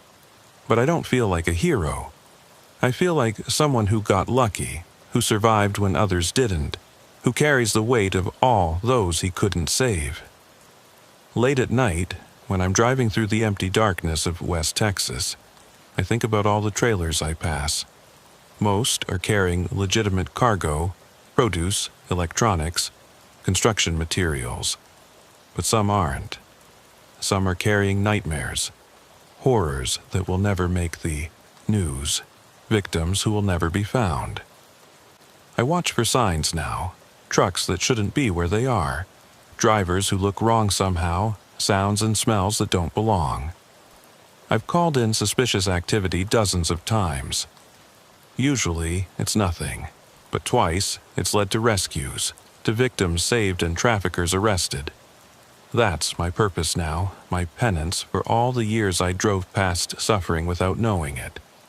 I'm a sentinel on the highways, watching for the monsters, ready to act when others might look away. It's dangerous, thankless work. The traffickers know who I am, have my picture, know my truck. I'm a marked man in their world. But I keep driving, keep watching, keep ready to act. Because someone has to. Because the dark truth is that human trafficking isn't some rare occurrence, some movie plot that happens in foreign countries. It's happening right now, on the highways you drive every day, at the truck stops where you buy gas, in the rest areas where you stretch your legs. The victims are out there, hidden in plain sight, transported like cargo across the country. They're the missing persons who are never found, the runaways who vanish, the addicts who disappear. They're someone's daughter, son, parent, friend, and they're waiting, praying, hoping that someone will notice, someone will act, someone will save them. So if you're ever at a rest stop late at night and something feels wrong, trust that instinct.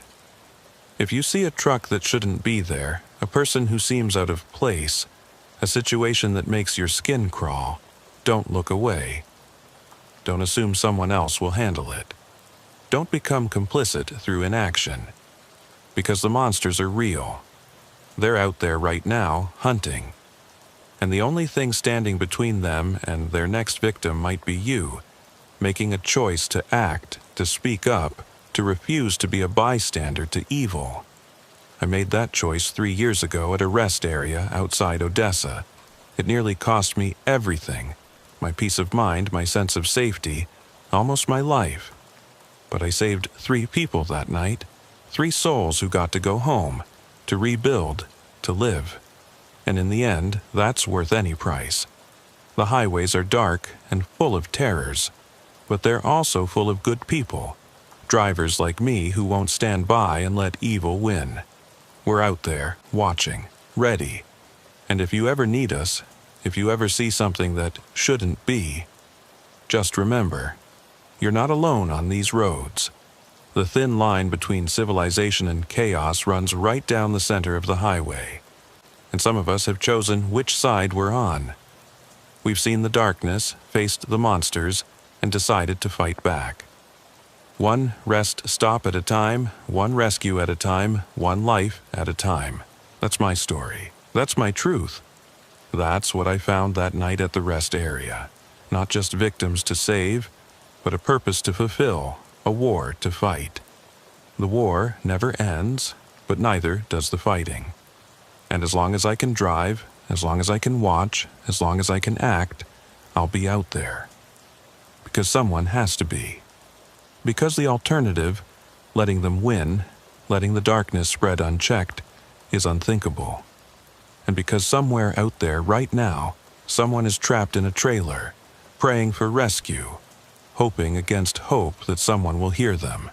Someone will care, someone will act. I heard, I cared, I acted. And I'll keep doing it until my last mile, my last breath, my last day on these haunted highways of Texas. My name is Zeke Harrowfield, and I've been driving 18-wheelers across the Texas Panhandle for 27 years. In all that time, through countless nights on desolate highways and endless miles of empty road, I've learned one fundamental truth. Never stop for strangers after dark. It's a rule that served me well, kept me safe through decades of solitary driving. But on that October night in 2020, just outside of Dickens County on a forgotten stretch of Farm Road 193, I broke my own rule. And what I discovered at that isolated farmhouse still wakes me up in cold sweats, still makes me check my mirrors for vehicles that aren't there, still makes me wonder how many other travelers have simply vanished into the Texas night without a trace. It was around 11:30 when I first saw him. I was hauling a load of petroleum equipment from Midland to Wichita Falls, running late due to construction delays earlier in the day. The route took me through some of the most desolate parts of Texas, where cell towers are scarce, and the nearest town might be 50 miles away. Farm Road 193 was particularly empty that night. I hadn't seen another vehicle for nearly an hour. He appeared in my headlights suddenly, a figure stumbling along the shoulder of the road. At first, I thought it might be a drunk who'd wandered away from his broken-down vehicle. But as I got closer, I could see he was injured.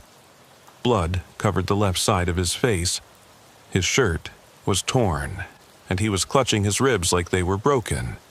He was waving desperately, practically throwing himself into the road to get my attention. Every instinct told me to keep driving. This was textbook suspicious. An injured person on a deserted road in the middle of nowhere. It could be a trap, a setup for robbery or worse.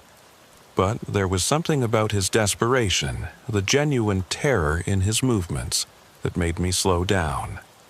I pulled over about 50 feet past him, keeping the engine running, doors locked. In my mirror, I watched him limp toward my truck.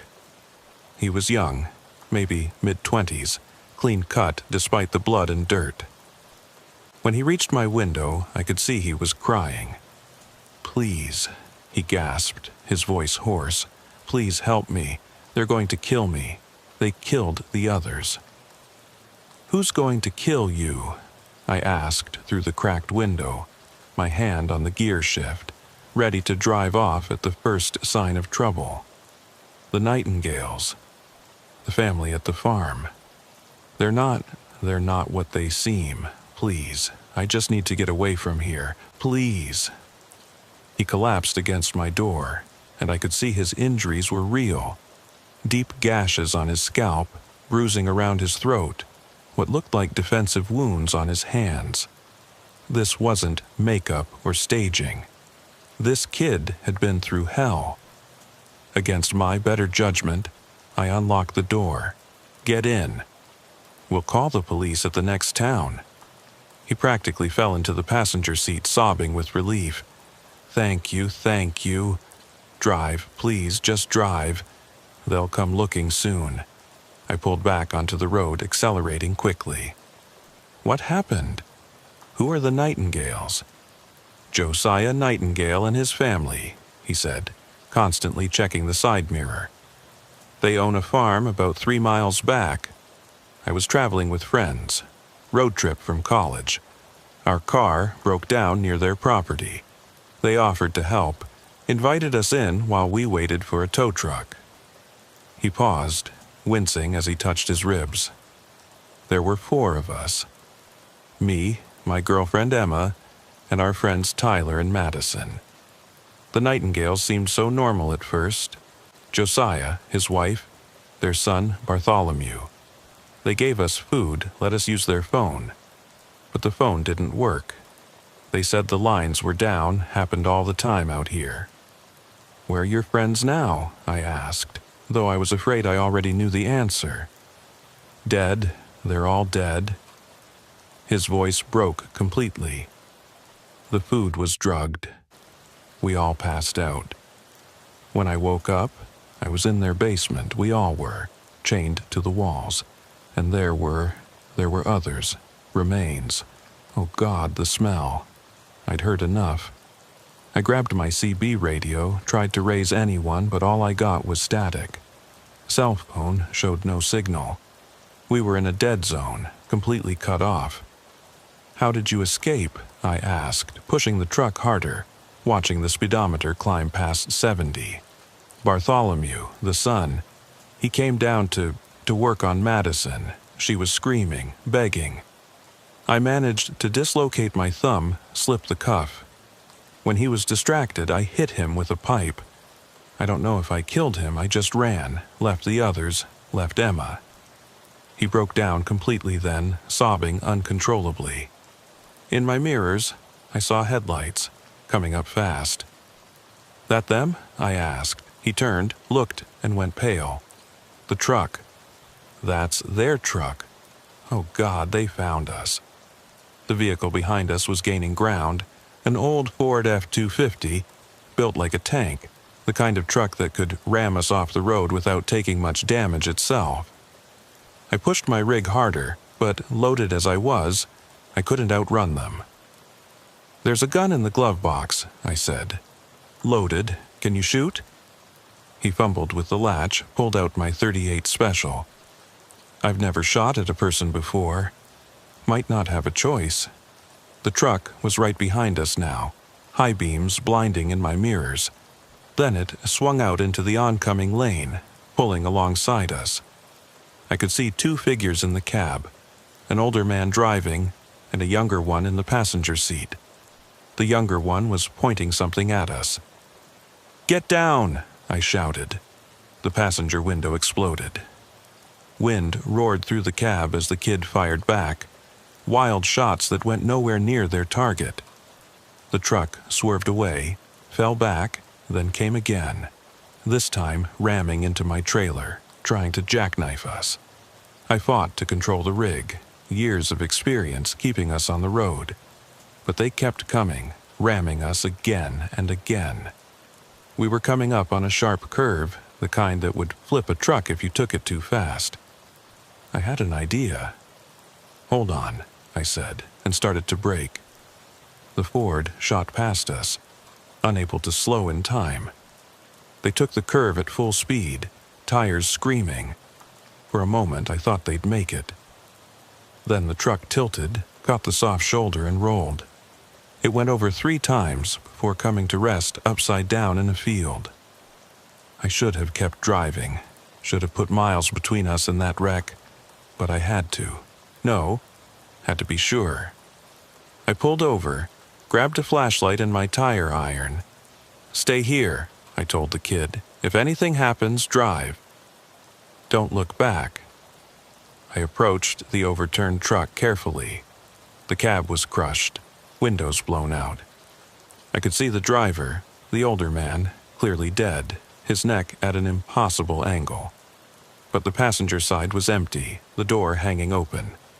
Blood trail led into the field. I followed it, flashlight sweeping the tall grass. Found him about 30 yards out, the younger one, Bartholomew. He was hurt bad, leg bent wrong, bleeding from multiple cuts. But he was alive, conscious. And when he saw me, he smiled. It was the most disturbing expression I've ever seen on a human face. "You're too late," he said, blood bubbling on his lips. "Daddy called the others. They know about your truck, your license, everything. You're part of it now." "Part of what?" I demanded. "The harvest. Every autumn, we stock up for winter." He laughed, a wet, choking sound. "Been doing it for generations. My great-great-grandfather started it during the drought of 1886. Learned that travelers were sustainable protein. The family tradition continued. I wanted to believe he was delirious, making it up. But his eyes were clear, focused, utterly sincere. "How many?" I asked. This generation, maybe 40, 50. Daddy keeps count in his ledger. Names, dates, how they were prepared. Some we smoke, some we freeze, make sausage jerky, sell some to special customers who appreciate exotic meat." My stomach turned. "You're insane. Your whole family is insane." "We're survivors," he corrected. "In a world of sheep and wolves, we're something else. Something older. And now you've killed Daddy, which means Uncle Mordecai takes over. He's worse, much worse. He likes them alive when he starts cutting." Sirens in the distance. Finally. The kid must have found a way to call for help. Bartholomew heard them too, and his smile widened. "They won't find anything," he said. "The farm's clean by now. Mama knows the drill. Everything's already been moved to the secondary site." "And the police?" "Sheriff Hutchins has been buying from us for 20 years. He'll make sure the investigation goes nowhere." He was fading fast, blood loss taking its toll. With his last breath, he whispered, "You saved one." But we've taken so many, and we'll take more. The family continues. The harvest continues. He died with that smile still on his face. By the time the police arrived, I'd returned to my truck. The kid, his name was Dorian, I learned, was on the phone with state police, bypassing the local sheriff's department entirely. Smart boy. Within hours, the place was swarming with Texas Rangers and FBI. They found the farm, but Bartholomew had been right. It was clean. Too clean. The basement Dorian described had been filled with concrete, still wet. The wife, Margaret Nightingale, claimed to know nothing about any violence, said her husband and son had gone to help some stranded travelers and never came back. She played the grieving widow perfectly, but they kept digging. Found traces of blood in the barn that matched missing persons from across 3 states. Found bone fragments in the pig pen. Found a ledger hidden in the attic, just like Bartholomew had described, listing harvests going back to 1963. Names, dates, methods. Some I recognized from missing persons posters at truck stops. Margaret Nightingale was arrested, but she never broke, never admitted anything. Claimed the ledger was fiction, her husband's disturbing hobby. The blood and bones could have come from anywhere, anytime. Without bodies, without crime scenes, prosecution was difficult. Then other family members started surfacing. Mordecai Nightingale, the uncle, was arrested in New Mexico with a van full of suspicious meat products. Cousins in Oklahoma, Arkansas, Louisiana. A whole network of family members, all connected to disappearances along remote highways. The investigation expanded, went federal, became one of the largest serial killer cases in U.S. history. Dorian testified at multiple trials. So did I.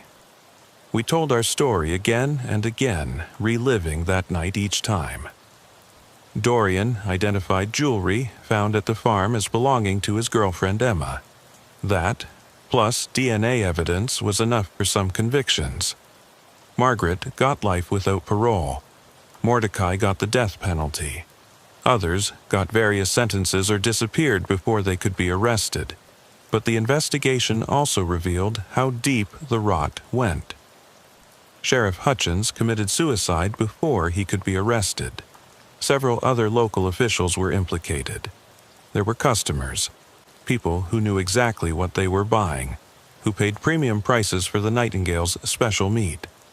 Most were never identified. The full scope of the family's activities may never be known. They operated for at least 60 years, possibly longer. Conservative estimates put the victim count at over 200. Bodies were never recovered, processed, consumed, erased from existence except for entries in that horrific ledger. I tried to go back to driving after the trials ended. Tried to return to my normal life, my regular routes. But every farmhouse I passed looked sinister. Every broken-down vehicle on the roadside could be a trap. Every friendly local offering help could be another Nightingale. The nightmares were constant. I dream about that basement Dorian described, about Emma and the others chained to walls, waiting for Bartholomew to come with his tools. I'd dream about all the travelers who'd stopped at that farm over the years, thinking they'd found help, found safety, only to become products in a freezer. I started researching, obsessively. Found patterns in missing persons reports, clusters of disappearances near remote farms across the country. The Nightingales weren't unique. There were others. Had to be. Families or individuals who'd found a sustainable food source in the endless stream of travelers on America's highways. How many were out there? How many were still operating? I compiled files, sent them to law enforcement, but mostly got polite dismissals. Without evidence, without bodies, there was nothing they could do. The successful predators, I realized, were the ones we never caught, never suspected. the ones who made their victims disappear completely. 3 years have passed since that night. Dorian stayed in touch for a while, but the trauma eventually drove him to withdraw from everyone connected to it. Last I heard, he'd moved to Canada, changed his name, trying to start over. I don't blame him. Sometimes I think about doing the same, but I keep driving. It's all I know, all I'm good at. I stick to major highways now, well-traveled routes with plenty of traffic. I never stop at isolated farms, never help stranded motorists in remote areas. I've become the unfriendly trucker who won't give you a ride, won't even roll down his window. Safety trumps kindness in my world now. The Nightingale farm still stands empty. The bank foreclosed on it, but no one will buy it. Locals say it's cursed, haunted by the victims. Maybe it is.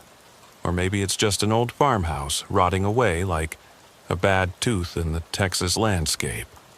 A monument to the horrors that can hide behind friendly faces and helpful offers. Sometimes, on my routes through West Texas, I take a detour past it. I don't know why. Maybe to remind myself it was real, that I didn't imagine it all. The windows are boarded now. Weeds growing through the porch, but the barn still stands, and the basement, filled with concrete, still holds its secrets. I've heard rumors that some of the Nightingale family members who escaped are still out there. Changed names, new locations, but continuing the family business. There are stories from truckers about suspicious farms, about missing drivers, about meat processing plants that operate only at night. Most dismiss them as urban legends, highway folklore. But I know better. The thing about evil, real evil, is that it's patient. It doesn't announce itself with dramatic gestures or obvious signs. It invites you in with a smile, offers you food and shelter, makes you feel safe while it prepares to consume you.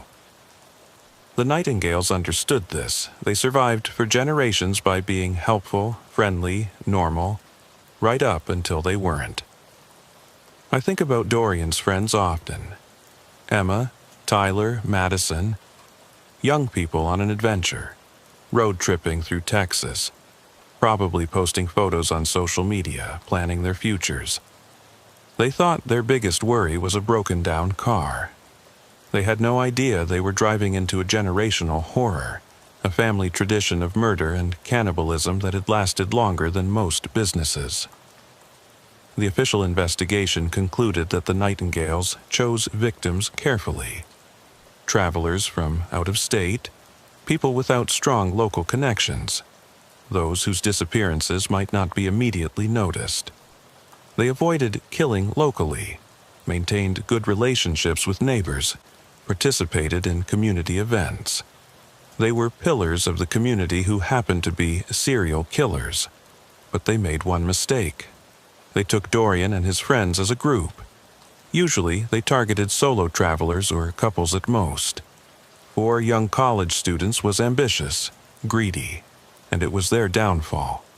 Because Dorian escaped, because I broke my rule and stopped, because sometimes chance favors the victims instead of the predators.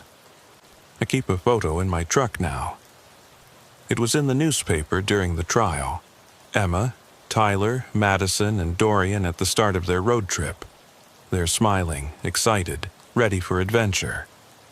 3 of them are dead now, processed and gone, reduced to entries in Josiah Nightingale's ledger. But Dorian survived, and that has to count for something. Late at night, when I'm driving through the empty reaches of Texas, I think about all the farmhouses I pass. Most are just homes to regular families, struggling farmers trying to make a living. But some might be something else. Some might hide basements with chains on the walls, freezers full of unusual meat, families with traditional recipes passed down through generations. There's no way to know. No way to tell the difference between helpful locals and hungry predators. So I keep driving, keep moving, never stopping long enough to find out. It's a lonely way to live, but it's safe. or safer anyway. The Texas highways are full of stories, most of them boring, some of them tragic, a few of them horrific. The story of the Nightingale Farm is all three. It's boring in its mundane evil, a family business carried on for generations. It's tragic in its victims, all those travelers who just needed help. And it's horrific in its implications, that there are others out there, still operating, still harvesting. I'm 63 now, closer to retirement than not. When I finally hang up my keys, I'm moving somewhere crowded, somewhere urban, somewhere far from isolated farmhouses and helpful strangers. Somewhere I can lock my door and know that the monsters are at least a few miles away, hidden by distance and population density. But until then, I drive. I watch the roads, note the patterns, remember the faces, because someone needs to. Someone needs to bear witness to the darkness that lurks alongside our highways. Someone needs to remember the victims, the ones who were saved and the ones who weren't. Josiah Nightingale is dead, crashed on a curve while chasing me. Bartholomew died in a field, smiling about their family legacy. Margaret will die in prison, taking her secrets with her. But their victims deserve to be remembered as more than entries in a ledger, more than products in a freezer. They were people. They had names, lives, futures. They made the mistake of trusting the wrong family, of stopping at the wrong farm, of believing that evil couldn't hide behind kindness. It's a mistake any of us could make. A mistake I almost would have made if Dorian hadn't escaped, if his desperation hadn't overcome my caution. So I keep their photo, I remember their names, and I tell their story. It's not much, but it's something. A small act of defiance against the darkness that consumed them. A reminder that sometimes, just sometimes, someone escapes to tell the tale. And if my story makes even one person think twice about stopping at that isolated farmhouse, about accepting help from those friendly strangers, about trusting too easily in the kindness of others, then maybe those deaths weren't entirely in vain. The harvest continues somewhere. The Nightingales weren't the first, won't be the last. But now we know. Now we're warned. Now we can choose to keep driving, to stay safe, to avoid becoming the next entry in someone's ledger. That's all we can do, really.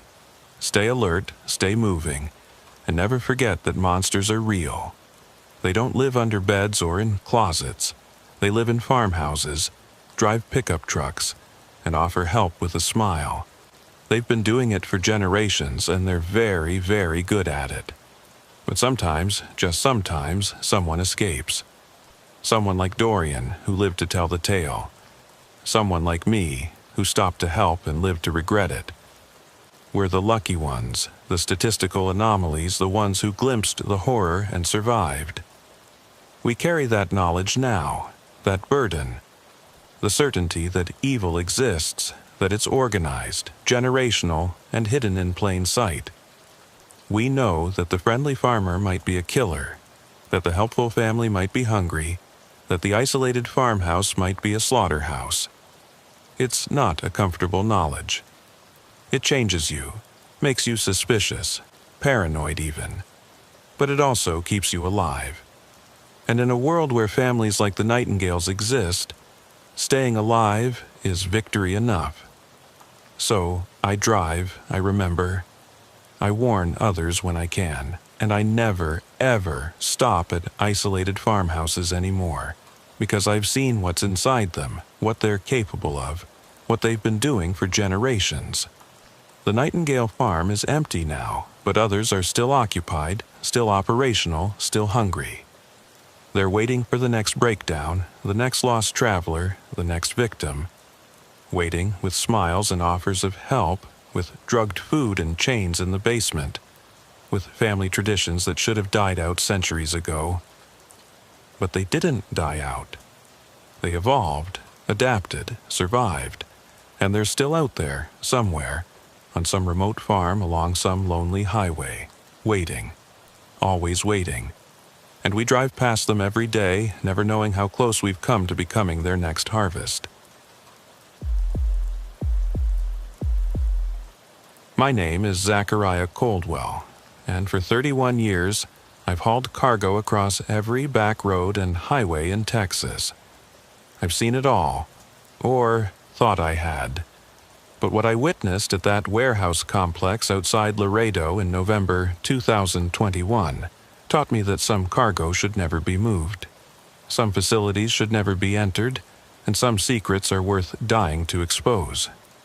The load pickup that was supposed to be routine, just another night shift job with hazard pay, turned into a descent into an operation so vast, so horrifying, that even now, living under witness protection, I wake up wondering if they've finally found me.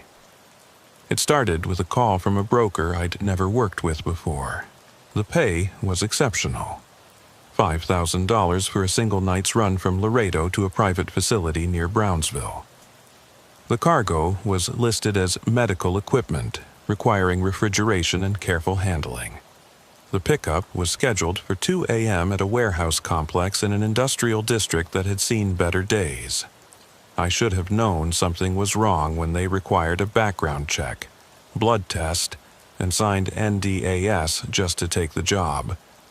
But money was tight, my daughter had just been diagnosed with leukemia, and the treatment costs were astronomical. $5,000 would cover 2 months of her medication. So I signed the papers, submitted to their tests, and agreed to their terms. The warehouse was in a part of Laredo that even the police avoided after dark. Abandoned factories lined the streets, their broken windows staring like dead eyes. The address led me to a complex surrounded by 12-foot fences topped with razor wire, security cameras every 20 feet, and a guardhouse that looked more military than commercial. The guard who checked me in was a mountain of a man with dead eyes and scars across his knuckles. His name tag read Ichabod Shadowmere, and when he smiled, I noticed several gold teeth. He examined my paperwork with obsessive detail, made 3 phone calls to verify my identity, then finally waved me through. "Bay 7, he said, his voice like gravel. "Don't deviate, don't explore, load and leave, understood?" I nodded, unnerved by his intensity. As I drove through the complex, I noticed things that didn't fit a normal warehouse operation. Armed guards patrolling with dogs, windows painted black from the inside, the complete absence of any company logos or identifying marks, and the smell, a chemical stench that reminded me of hospitals and slaughterhouses combined. Bay 7 was at the back of the complex, isolated from the other loading docks. A man was waiting for me there, tall, thin, wearing an expensive suit that seemed absurdly out of place. He introduced himself as Nehemiah Darkmore, the night supervisor. "Mr. Coldwell," he said, his voice carrying a slight Eastern European accent. "Punctual, excellent. We value punctuality here. Time is, as they say, money. And in our business, time is considerably more than that." He handed me a tablet with shipping manifests, all perfectly legitimate looking. Medical equipment bound for a research facility, hazardous material declarations, temperature control requirements, everything stamped and certified by the appropriate authorities. "Your trailer has been pre-cooled to the required temperature," Darkmore continued. "Minus 40 degrees Celsius. Do not adjust it. Do not open the trailer once loaded. Do not stop between here and the destination. Any deviation from these instructions will result in forfeiture of payment and other consequences." "Other consequences?" I asked. He smiled, but it didn't reach his eyes. "Legal action. Breach of contract penalties. You did read the NDA, didn't you? The liquidated damages clause alone would bankrupt you several times over." Workers began loading my trailer, and immediately I knew something was wrong. They wore full hazmat suits with contained breathing systems. The containers they loaded were not standard medical equipment cases. They were white, seamless, with biohazard symbols and numbers that meant nothing to me. Each one was handled with extreme care, and I counted at least 40 of them. But what really caught my attention was the sound. As each container was loaded, I could hear something inside. Not mechanical noise, but something organic. Liquid sloshing. And occasionally, something that sounded almost like breathing. "What exactly am I transporting?" I asked Darkmoor. "Medical equipment," he replied smoothly. "Specialized containers for organ transport. Very delicate, very expensive. The sound you are hearing is the perfusion system maintaining viability." It was a reasonable explanation. Organs for transplant needed specialized transport. But 40 containers? That would be an unprecedented number of simultaneous transplants.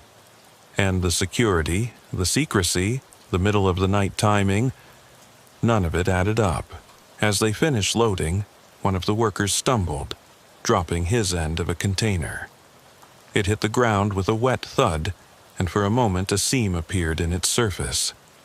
Through that crack, I saw movement.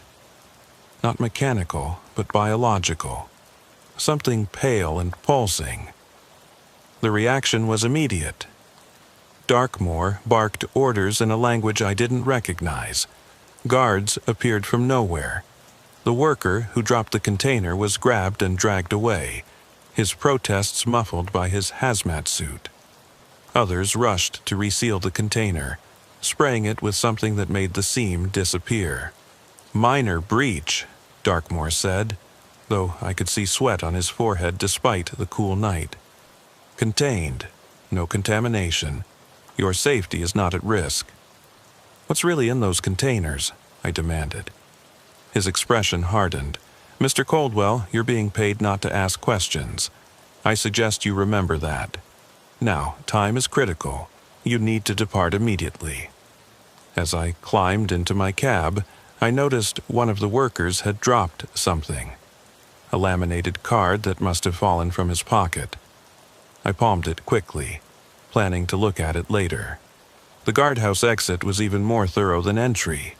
Ichabod Shadowmere personally inspected the trailer seals, checked underneath with mirrors, even had a dog sniff around the entire perimeter. Only when he was satisfied did he open the gate. "Remember," he said, leaning into my window, "straight to the destination, no stops, we'll be tracking you." He wasn't lying about the tracking. As I drove, I noticed a black SUV following at a discreet distance. My truck's GPS showed my route in real time on a display they'd installed, transmitting my location constantly.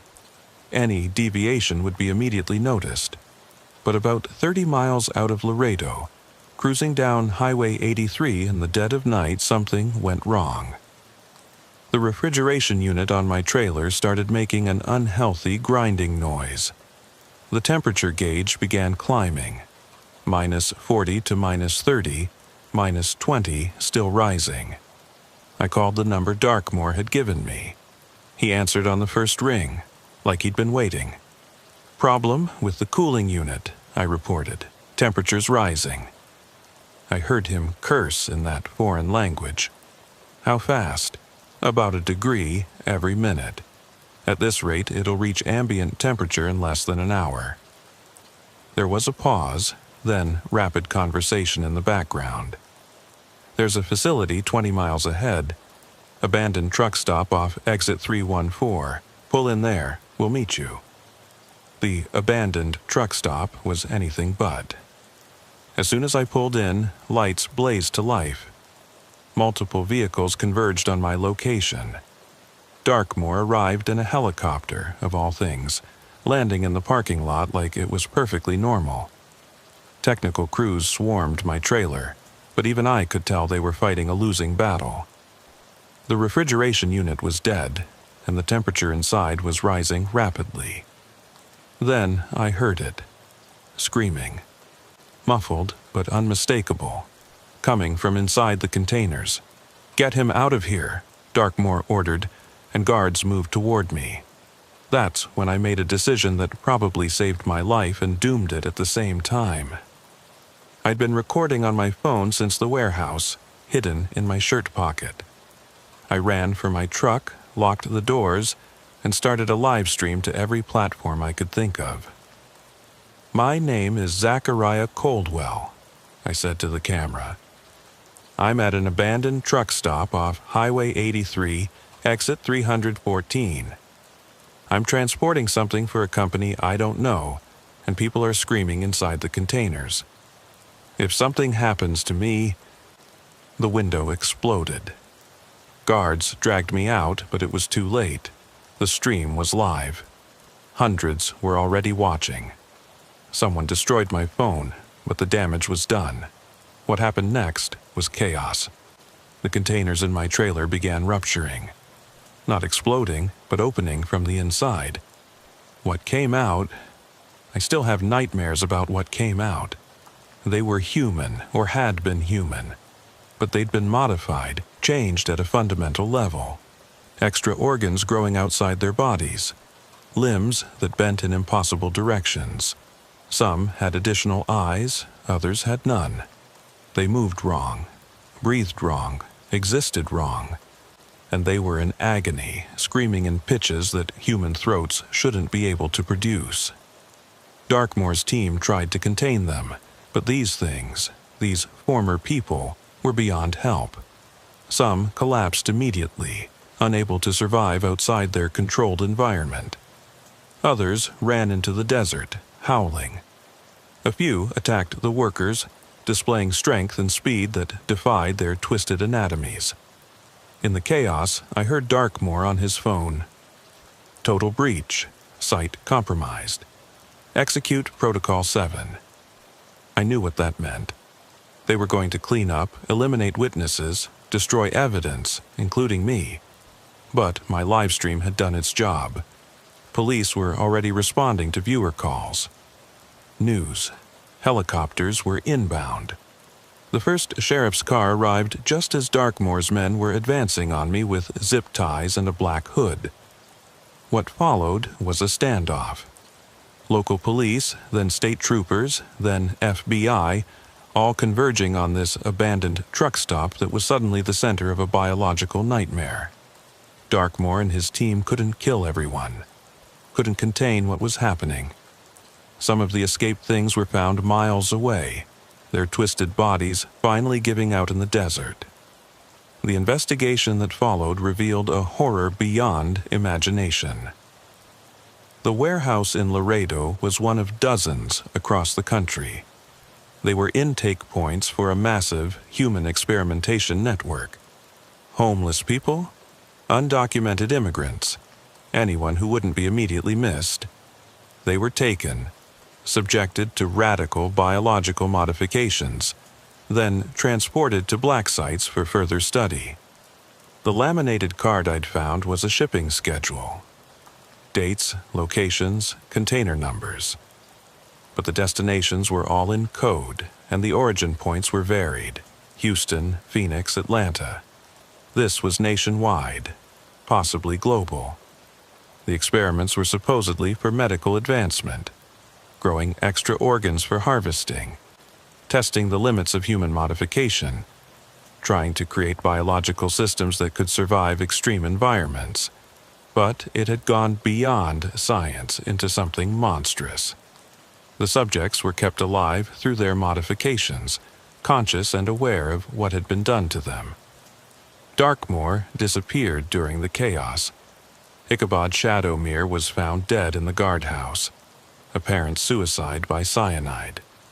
The warehouse in Laredo was empty when authorities arrived, cleaned out in less than 2 hours. Professional erasure of a site that had operated for years. But they'd left some things behind in their haste.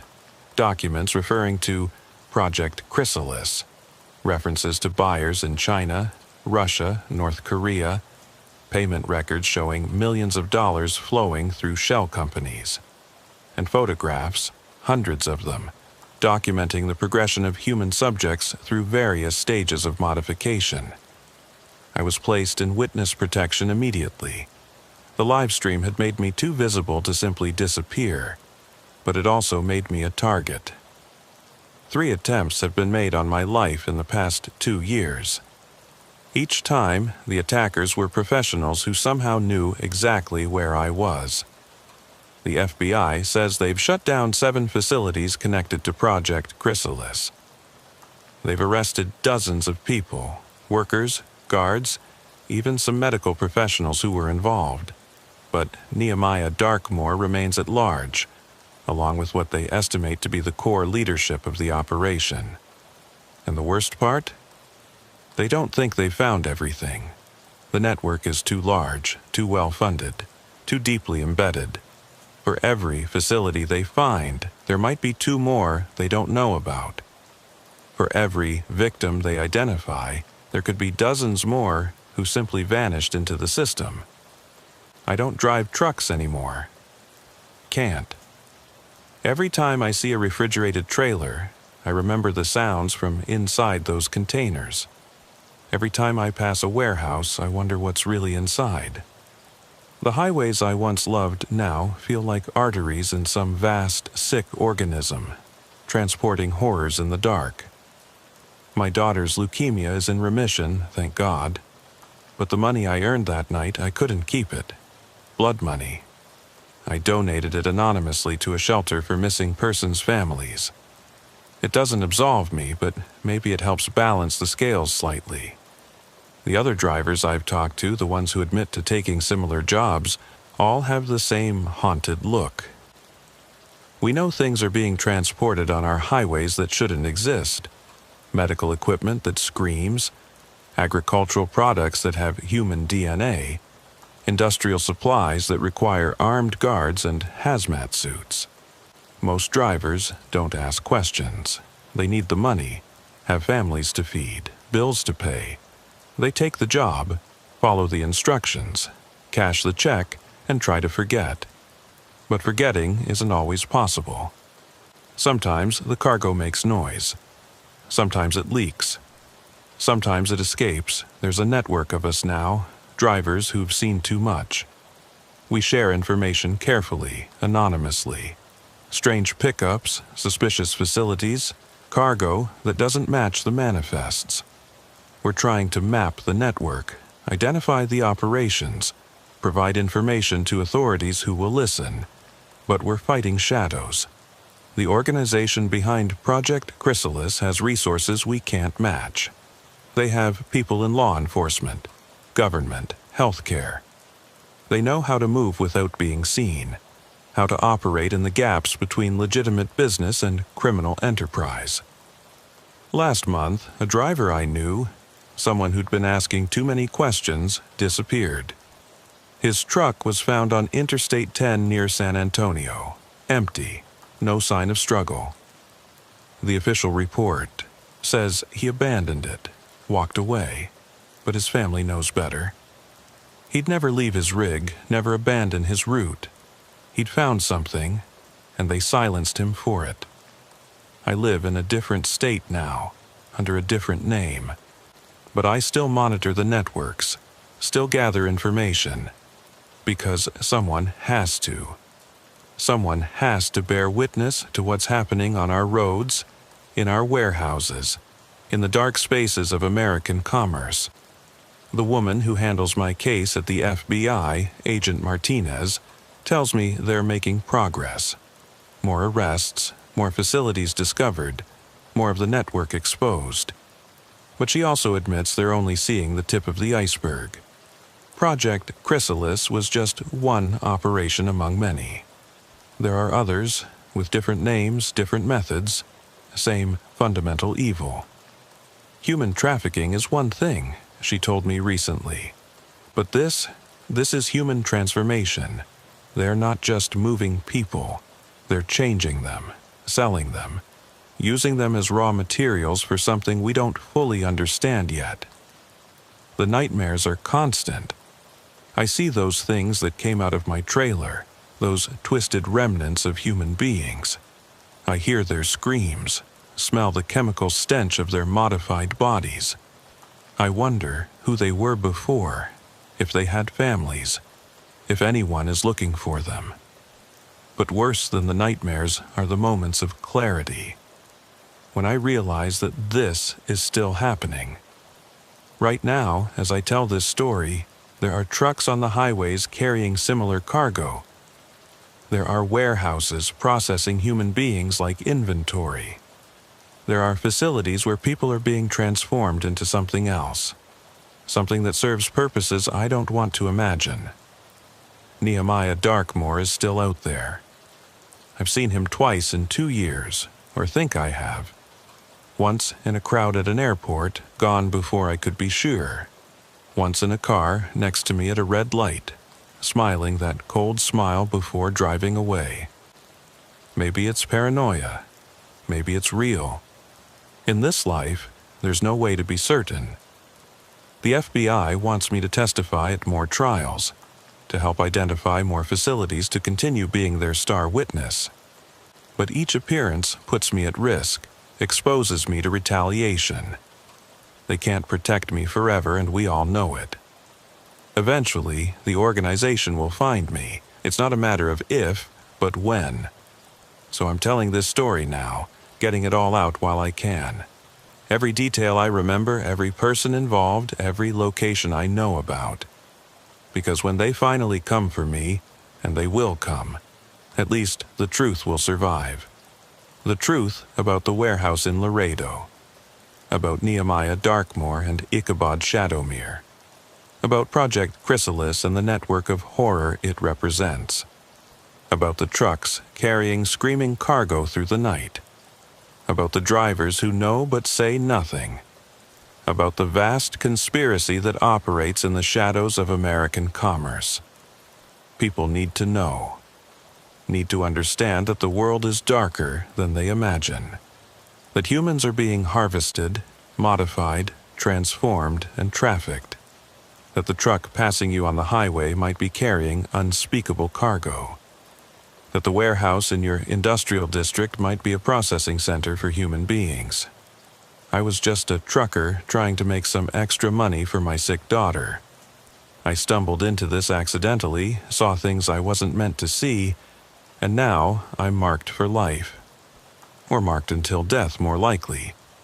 But maybe my story will make others look closer, question more, report suspicious activity, refuse those too-good-to-be-true jobs, save someone from becoming another experiment, another modification, another entry in Project Chrysalis's inventory. The highway system is America's circulatory system, moving goods and people across vast distances. But there's an infection in that system, a cancer that uses the same roads, the same infrastructure to move horrors. And until we acknowledge it, confront it, expose it fully, it will continue to grow. Every missing person might be in one of those containers. Every abandoned truck might be a cleanup operation. Every warehouse might hide laboratories where humans are turned into something else. The scope is vast, the evil profound, and the truth almost too terrible to believe. But I've seen it. I've transported it. I've watched those containers rupture and release their modified contents into the desert night. I know what's out there, what's being moved on our roads, what's being done to human beings in the name of science or profit or something even worse. So, when you see a truck driving through the night with too much security, when you notice a warehouse with too many guards, when you hear about someone who disappeared without a trace, remember my story. Remember that there are operations like Project Chrysalis out there. Remember that evil hides in plain sight, using the very systems we depend on. And if you're a driver, if someone offers you a job that pays too well, requires too much secrecy, involves cargo that doesn't make sense, walk away. The money isn't worth it. The consequences last forever. And once you've seen what I've seen, you can never unsee it. Zachariah Coldwell isn't my real name anymore. I'm someone else now, hiding in plain sight just like the monsters I'm hiding from. But the story is real, every word of it. And somewhere out there, Nehemiah Darkmoor is preparing another shipment, Ichabod Shadowmere's replacement is checking another driver's paperwork, and containers full of modified humans are being loaded onto trucks. The warehouse in Laredo is gone, but others remain. The network continues, the experiments proceed, and the highways carry their dark cargo through the night, every night, right past us all. That's the truth I live with. The truth I'll likely die for. But at least now, you know it too.